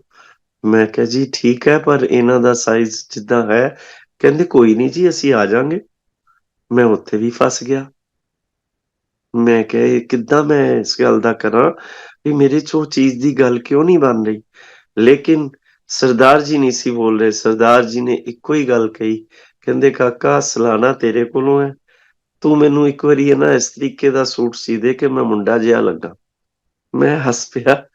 ਮੈਨੂੰ ਇਸ ਤਰ੍ਹਾਂ ਆਇਆ ਵੀ ਜਿੱਦਾਂ ਪਤਾ ਨਹੀਂ ਕਿਸੇ ਨੇ, ਕੋਈ ਫਰਿਸ਼ਤੇ ਨੇ ਕੋਈ ਗੱਲ ਕਹੀ ਹੁੰਦੀ ਹੈ। ਤਾਂ ਮੈਂ ਉਹ ਗੱਲ ਨੂੰ ਸਿਰ ਮੱਥੇ ਰੱਖਿਆ ਔਰ ਉਨੇ ਹੀ ਕੌਨਫੀਡੈਂਸ ਦੇ ਵਿੱਚ ਸੰਗਤ ਜੀ ਮੈਂ ਉਹਨਾਂ ਨੂੰ ਕਹਿ ਦਿੱਤਾ। ਮੈਂ ਕਿਹਾ ਸਰਦਾਰ ਜੀ ਐਸਾ ਹੈ, ਤੁਸੀਂ ਹਨਾ ਇਸ ਦਿਨ ਆ ਜਾਈਓ ਔਰ ਇਸ ਮਹੀਨੇ ਏਦਾਂ ਜਿੰਨੇ ਵੀ ਟਾਈਮ ਦੇ ਵਿੱਚ। ਮੈਂ ਕਿਹਾ ਮੈਨੂੰ ਯਾਦ ਨਹੀਂ। ਮੈਂ ਕਿਹਾ ਮੈਂ ਤੁਹਾਡਾ ਵਿਦਆਊਟ ਟਰਾਈ ਕੋਟ ਪੈਂਟ ਬਣਾ ਕੇ ਦਿਆਂਗਾ। ਜਿੱਦਾਂ ਮੇਰੇ ਮੂੰਹ ਦੇ ਵਿੱਚ ਲਫ਼ਾਜ਼ ਜਿਹੜੇ ਹੈ ਗੁਰੂ ਜੀ ਮਹਾਰਾਜ ਵੱਲੋਂ ਹੋਣ ਲੱਗ ਪਏ ਸੀ ਉਦੋਂ, ਜੋ ਤੂੰ ਕਹੇਂਗਾ ਪੂਰਾ ਹੋਏਗਾ। ਮੈਂ ਏਦਾਂ ਹੀ ਉਹਨਾਂ ਨੂੰ ਕਹਿ ਦਿੱਤਾ। ਮੈਂ ਜਿੱਦਾਂ ਹੀ ਟਾਈਮ ਆਇਆ, ਉਹ ਸਰਦਾਰ ਜੀ ਆਏ ਔਰ ਟਰਾਈ ਰੂਮ ਚ ਜਦੋਂ ਕੋਟ ਪੈਂਟ ਪਾਉਣ ਲਈ ਗਏ, ਮੇਰੀ ਜਿਹੜੀ ਜਾਨ ਹੈ ਉਹ ਮੁੱਠੀ ਚ ਆ ਗਈ। ਮੈਂ ਕਿਹਾ ਵੀ ਇਹ ਕਿਸ ਤਰ੍ਹਾਂ ਹੋਣ ਲੱਗਾ, ਹੁਣ ਦੇਖੋ ਪਤਾ ਨਹੀਂ ਕੀ ਹੁੰਦਾ। ਜਿੱਦਾਂ ਹੀ ਉਹ ਟਰਾਈ ਰੂਮ ਚੋਂ ਬਾਹਰ ਆਏ ਸੰਗਤ ਜੀ, ਮੈਨੂੰ ਕਹਿੰਦੇ ਓਏ ਕਾਕਾ ਇੱਧਰ ਆ। ਮੈਂ ਕਿਹਾ ਹਾਂਜੀ। ਮੈਂ ਕਿਹਾ ਪਤਾ ਨਹੀਂ ਕੀ ਹੋਣ ਲੱਗਾ ਹੁਣ। ਕਹਿੰਦੇ ਇਹ ਨਾਪ ਤੇਰਾ ਜਿਹੜਾ ਹੈ ਨਾ ਮੇਰਾ, ਇਹ ਤੇਰੇ ਕੋਲੋਂ ਗਵਾਚਣਾ ਨਹੀਂ ਚਾਹੀਦਾ। ਮੇਰੇ ਇੰਨੀ ਸੋਹਣੀ ਫਿਟਿੰਗ ਕਦੀ ਵੀ ਨਹੀਂ ਆਈ ਅੱਜ ਤੱਕ। ਤੂੰ ਪਹਿਲੀ ਵਾਰੀ ਚ ਹੀ ਮੇਰਾ ਇੰਨਾ ਸੋਹਣਾ ਕੋਟ ਪੈਂਟ ਸੀਤਾ। ਮੈਂ ਅੰਦਰੋਂ ਬੜਾ ਹੀ ਖੁਸ਼ ਵੀ ਚਲੋ ਇੱਕ ਤਾਂ ਇਹ ਕਿ ਹਾਂ, ਇਹ ਕਸਟਮਰ ਦੀ ਸੈਟਿਸਫੈਕਸ਼ਨ ਜਦੋਂ ਹੋ ਜਾਏ ਨਾ, ਦੁਕਾਨਦਾਰ ਨੂੰ ਸਭ ਕੁਝ ਆ ਜਾਂਦਾ ਹੈ। ਮੈਂ ਇਸੇ ਤਰੀਕੇ ਬੜਾ ਖੁਸ਼ ਹੋਇਆ। ਚਲੋ ਠੀਕ ਹੈ, ਗੱਲ ਹੋ ਗਈ, ਲੈ ਗਏ ਉਹ ਕੋਟ। ਹੁਣ ਸੁਣੋ ਤੁਸੀਂ ਅਸਲੀ ਗੱਲ। ਸਤਸੰਗ ਸੁਣਾਉਂਦਿਆਂ ਇੱਕ ਦਿਨ ਦੀ ਗੱਲ ਹੈ, ਮੈਂ ਜਲੰਧਰ ਚ ਹੀ ਸਤਸੰਗ ਕਰ ਰਿਹਾ ਸੀ ਸੰਗਤ ਜੀ। ਮੈਨੂੰ ਗੁਰੂ ਜੀ ਮਹਾਰਾਜ ਨੇ ਇਹੀ ਸਤਸੰਗ ਸੁਣਾਉਣ ਦਾ ਹੁਕਮ ਕੀਤਾ ਕਿ ਤੂੰ ਆਹ ਸਤਸੰਗ ਸੁਣਾ। ਮੈਂ ਉੱਥੇ ਸਤਸੰਗ ਸੁਣਾਉਣਾ ਪਿਆ ਇਹੀ ਸਰਦਾਰ ਜੀ ਦਾ।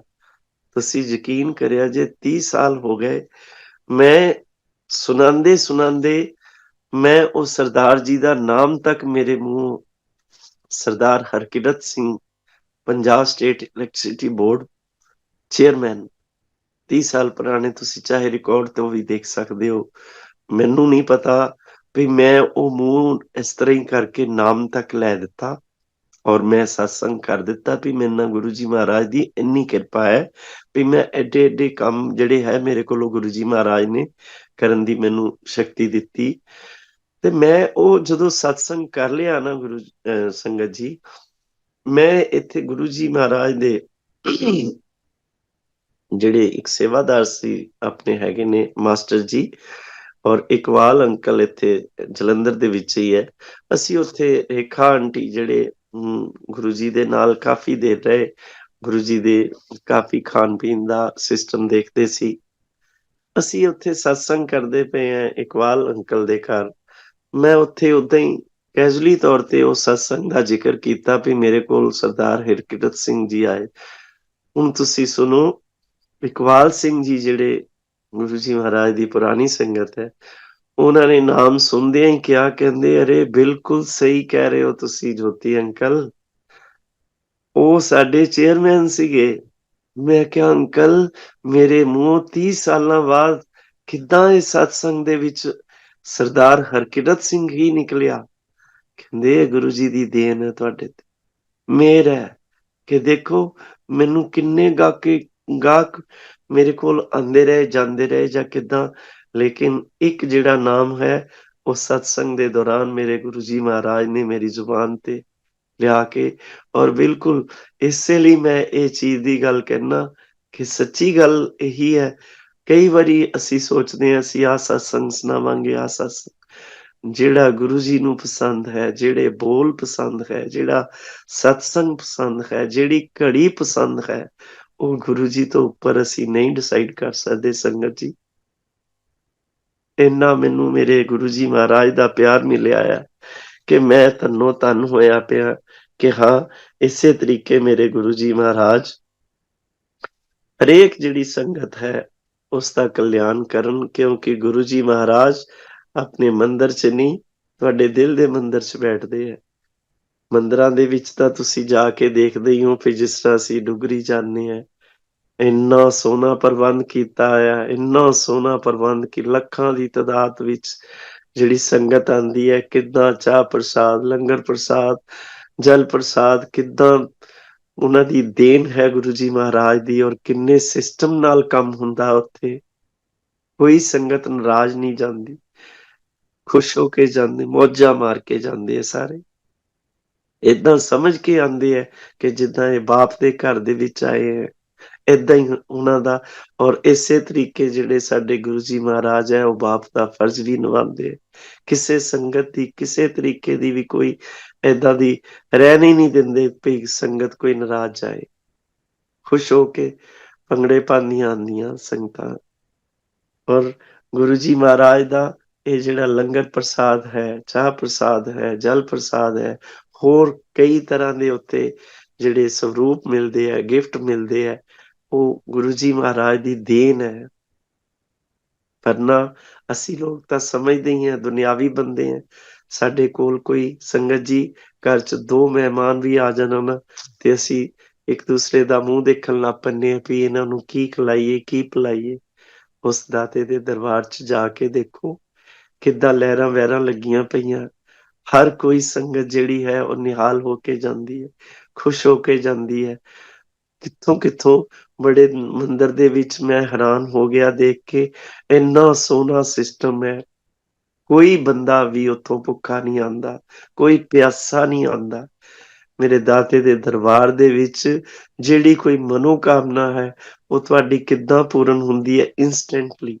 ਤੁਸੀਂ ਅੱਜ ਕਿਹਾ, ਗੁਰੂ ਜੀ ਕਹਿੰਦੇ ਮੈਂ ਕੋਈ ਉਹਨਾਂ ਗੁਰੂਆਂ ਚੋਂ ਗੁਰੂ ਨਹੀਂ ਹੈ, ਮੈਂ ਤਾਂ ਬਿਲਕੁਲ ਜੋ ਕਹਿ ਦਿੱਤਾ ਉਹ ਕਰ ਦਿੱਤਾ, ਏਦਾਂ ਦਾ ਗੁਰੂ ਹੈ। ਔਰ ਵਾਕਈ ਮੇਰੇ ਗੁਰੂ ਜੀ ਮਹਾਰਾਜ ਮੇਰੇ ਹੀ ਨਹੀਂ, ਸਾਡੇ ਗੁਰੂ ਜੀ ਮਹਾਰਾਜ, ਸੌਰੀ ਮੈਂ ਇੱਥੇ ਆ ਕੇ ਸੌਰੀ ਫੀਲ ਕਰਾਂਗਾ, ਸਾਡੇ ਗੁਰੂ ਜੀ ਮਹਾਰਾਜ ਕਦੀ ਕਿਸੇ ਨੂੰ ਇਸ ਤਰੀਕੇ ਨਹੀਂ ਰਹਿਣ ਦਿੰਦੇ ਕਿ ਹਾਂ ਕੋਈ ਖਾਲੀ ਹੱਥ ਰਵੇ, ਕੋਈ ਖਾਲੀ ਹੱਥ ਜਾਵੇ। ਨਹੀਂ, ਮੇਰੇ ਗੁਰੂ ਜੀ ਮਹਾਰਾਜ ਹਰ ਇੱਕ ਦੀ ਮਨੋਕਾਮਨਾ ਪੂਰੀ ਕਰਦੇ ਹੈ। ਜਦੋਂ ਗੁਰੂ ਜੀ ਮਹਾਰਾਜ ਆਪਣੇ ਫਿਜ਼ੀਕਲ ਫਾਰਮ 'ਚ ਸੀਗੇ, ਉਹ ਤਾਂ ਕਹਿੰਦੇ ਸੀ ਕਿ ਮੈਂ ਇਹਨਾਂ ਸਾਰਿਆਂ ਨੂੰ ਕਹਿਣਾ ਕਿ ਤੁਸੀਂ ਦੇਖਿਓ ਵੀ ਇੱਥੇ ਲਾਈਨਾਂ ਲੱਗਣਗੀਆਂ, ਔਰ ਲੱਗ ਰਹੀਆਂ, ਤੁਸੀਂ ਦੇਖ ਰਹੇ ਹੋ ਕਿੱਦਾਂ ਸੰਗਤ ਜਿਸ ਤਰ੍ਹਾਂ ਨੇਰੀ ਆਈ ਹੁੰਦੀ ਹੈ ਗੁਰੂ ਜੀ ਮਹਾਰਾਜ ਦੇ ਨਾਂ ਦੀ, ਓਦਾਂ ਆਉਂਦੀਆਂ ਆ ਕੇ ਕਿਸ ਤਰ੍ਹਾਂ ਦਰਸ਼ਨ ਕਰਦੀਆਂ, ਕਿੱਦਾਂ ਮਨੋਕਾਮਨਾ ਪੂਰੀਆਂ ਕਰਾਉਂਦੀਆਂ। ਗੁਰੂ ਜੀ ਮਹਾਰਾਜ ਇਹਨਾਂ ਚੀਜ਼ਾਂ ਨੂੰ ਕਹਿ ਕੇ ਗਏ ਕਿ ਕਲਯੁਗ ਦੇ ਵਿੱਚ ਮੈਂ ਔਰ ਮੈਂ ਹੀ ਇਹਨਾਂ ਸਾਰਿਆਂ ਦੀਆਂ ਜਿਹੜੀਆਂ ਹੈ ਉਹ ਤਕਲੀਫਾਂ, ਦੁੱਖ ਦਲਿੱਦਰ ਜਿਹੜੇ ਹੈ ਦੂਰ ਕਰਨੇ, ਔਰ ਕਰ ਰਹੇ ਨੇ ਗੁਰੂ ਜੀ। ਕਿਸੇ ਨੂੰ ਵੀ ਕਿਸੇ ਤਰੀਕੇ ਖਾਲੀ ਨਹੀਂ ਰਹਿਣ ਦਿੰਦੇ। ਉਹ ਤਾਂ ਆਵਾਜ਼ਾਂ ਲਗਾ ਲਗਾ ਕੇ ਆਪਣੀ ਸੰਗਤ ਦਾ ਕਲਿਆਣ ਕਰਦੇ ਸੀ। ਲੇਕਿਨ ਇੱਕ ਗੱਲ ਜ਼ਰੂਰ ਹੈ ਸੰਗਤ ਜੀ, ਜੋ ਮੈਂ ਥੋੜੀ ਆਪਣੇ ਸਤਸੰਗ ਦੇ ਦੌਰਾਨ ਇਹ ਚੀਜ਼ ਥੋੜੀ ਸਾਂਝੀ ਕਰਨਾ ਚਾਹੁੰਦਾ ਤੁਹਾਡੇ ਸਾਰਿਆਂ ਨਾਲ, ਕਿ ਜਿੱਥੇ ਇਹ ਸਾਰੀਆਂ ਗੱਲਾਂ ਗੁਰੂ ਜੀ ਦੇ ਨਾਮ ਦੀਆਂ ਹੈ, ਗੁਰੂ ਜੀ ਦੱਸਦੇ ਨੇ, ਉੱਥੇ ਇੱਕ ਇਹ ਵੀ ਗੱਲ ਕਹਿ ਕੇ ਗਏ ਨੇ ਔਰ ਕਹਿ ਰਹੇ ਨੇ, ਹਾਲੇ ਵੀ ਇਸ ਗੱਲ ਦਾ ਤੁਸੀਂ ਸਮਝਣ ਦੀ ਕੋਸ਼ਿਸ਼ ਕਰੋ ਵੀ ਗੁਰੂ ਜੀ ਦੇ ਨਾਂ ਦੀ ਘਰ ਘਰ ਦੇ ਵਿੱਚ ਜੋਤ ਜਲਣੀ ਹੈ। ਆਉਣ ਵਾਲੇ ਟਾਈਮ ਦੇ ਵਿੱਚ ਤੁਸੀਂ ਦੇਖੋਗੇ ਜਿੱਦਾਂ ਜਿੱਦਾਂ ਕਲਯੁਗ ਦਾ ਪੈਰਾ ਵੱਧ ਰਿਹਾ, ਚੱਲ ਰਿਹਾ, ਇਹ ਗੁਰੂ ਜੀ ਮਹਾਰਾਜ ਦੀ ਜਿਹੜੀ ਜੋਤ ਹੈ ਹਰੇਕ ਘਰ 'ਚ ਜਲਣੀ ਹੈ, ਵਿਸ਼ਵਾਸ ਬਣਨਾ। ਲੇਕਿਨ ਗੁਰੂ ਜੀ ਮਹਾਰਾਜ ਇੱਕ ਇਹ ਵੀ ਗੱਲ ਨਾਲ ਕਹਿ ਰਹੇ, ਕਹਿੰਦੇ ਕਿ ਤੁਸੀਂ ਇਹ ਸਮਝ ਕੇ ਚੱਲਿਓ ਵੀ ਜਿਹੜੀ ਓਰੀਜਨਲ, ਜਿਹੜੀ ਅਸਲੀ ਸੰਗਤ ਹੈ ਉਹ ਮੇਰੇ ਮੁੱਠੀ ਦੇ ਵਿੱਚ ਰਹਿਣ ਵਾਲੀ ਰਹਿਣੀ ਹੈ। ਬਾਕੀ ਜਿਸ ਤਰ੍ਹਾਂ ਹੁੰਦੀ ਨਾ ਕਿ ਰੇਤ ਤਾਂ ਮੈਂ ਆਪਣੇ ਹੱਥ 'ਚ ਰੱਖੀ ਹੈ, ਜਿੰਨੀ ਮੈਂ ਕੁੱਟੀ ਜਾਣੀ ਹੈ ਉਹ ਤਾਂ ਮੇਰੇ ਰਹਿ ਜਾਣੀ ਹੱਥ ਵਿੱਚ, ਜਿਹੜੀ ਫਿਸਲ ਜਾਣੀ ਹੈ ਨਾ ਉਹ ਰਸ਼ ਦਾ ਕੰਮ ਹੋਏਗੀ। ਤੁਸੀਂ, ਮੈਂ ਸੰਗਤ ਜੀ ਤੁਹਾਡੇ ਅੱਗੇ ਇੱਕ ਬੇਨਤੀ ਕਰਦਾ, ਤੁਸੀਂ ਸਾਰੀ ਸੰਗਤ ਜਿਹੜੀ ਹੈ ਉਹ ਰਸ਼ ਵਾਲੀ ਸੰਗਤ ਨਾ ਬਣਿਆ, ਤੁਸੀਂ ਸਿਰਫ ਔਰ ਸਿਰਫ ਗੁਰੂ ਜੀ ਮਹਾਰਾਜ ਦੀ ਮੁੱਠੀ ਵਾਲੀ ਰੇਤ ਬਣਿਓ, ਫਿਸਲ ਨਾ ਜਾਓ।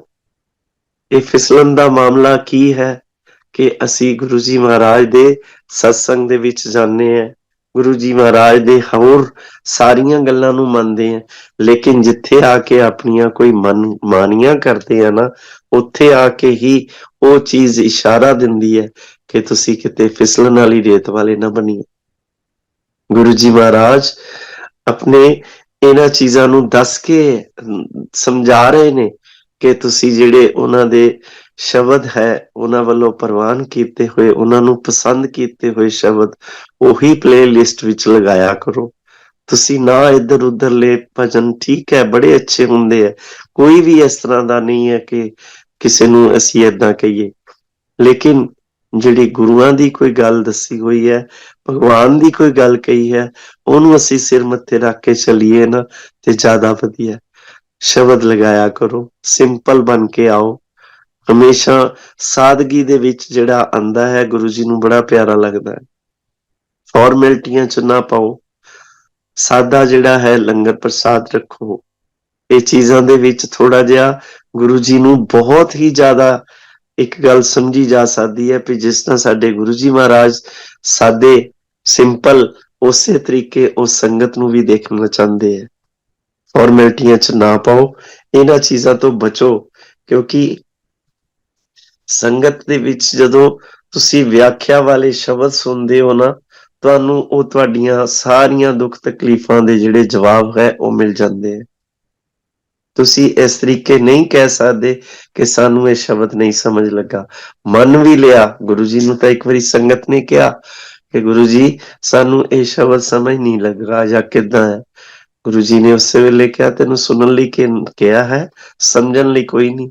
ਸੁਣ ਵੀ ਲਏਗਾ ਤਾਂ ਤੇਰਾ ਕਲਿਆਣ ਹੋ ਜਾਏਗਾ, ਕਿਉਂਕਿ ਇਹ ਗੁਰੂਆਂ ਦੀ ਬਾਣੀ ਹੈ। ਗੁਰੂ ਜੀ ਮਹਾਰਾਜ ਨੇ ਸਾਨੂੰ ਸਾਰੇ ਰਸਤੇ ਸਹੀ ਦੱਸੇ ਹੈ, ਲੇਕਿਨ ਅਸੀਂ ਹੀ ਅਗਰ ਕੋਈ ਪੁੱਠੇ ਰਸਤੇ ਜਾ ਕੇ ਆਪਣੀ ਮਨਮਾਨੀ ਕਰਦੇ ਆ ਤੇ ਅਸੀਂ ਗੁਰੂ ਤੋਂ ਵਾਂਝੇ ਹੁੰਦੇ। ਗੁਰੂ ਤੋਂ ਵਾਂਝੇ ਨਹੀਂ ਹੋਣਾ, ਗੁਰੂ ਦੇ ਨਾਲ ਲੱਗਣਾ, ਗੁਰੂ ਨੂੰ ਆਪਣੇ ਨਾਲ ਲਾਣਾ। ਮੈਂ ਤਾਂ ਹਮੇਸ਼ਾ ਆਪਣੇ ਸਤਸੰਗ 'ਚ ਇੱਕ ਗੱਲ ਜ਼ਰੂਰ ਕਹਿਣਾ ਕਿ ਤੁਸੀਂ ਇੰਨਾ ਗੁਰੂ ਜੀ ਨੂੰ ਪਿਆਰ ਕਰੋ, ਇੰਨਾ ਪਿਆਰ ਕਰੋ, ਇੰਨਾ ਯਾਦ ਕਰੋ ਕਿ ਗੁਰੂ ਜੀ ਸੋਚਣ ਸਮਝਣ ਲਈ ਮਜਬੂਰ ਹੋ ਜਾਣ ਕਿ ਕਿਸੇ ਵੇਲੇ ਤੁਸੀਂ ਨਾ ਗੁਰੂ ਜੀ ਨੂੰ ਯਾਦ ਕਰ ਸਕੋ, ਨਾ ਧਿਆ ਸਕੋ, ਤੇ ਗੁਰੂ ਜੀ ਤੁਹਾਡੇ ਤੋਂ ਬਿਨਾਂ ਉਦਾਸ ਹੋ ਜਾਣ, ਸੋਚਣ ਲਈ ਮਜਬੂਰ ਹੋ ਜਾਣ ਕਿ ਅੱਜ ਇਹਨੇ ਮੈਨੂੰ ਯਾਦ ਕਿਉਂ ਨਹੀਂ ਕੀਤਾ।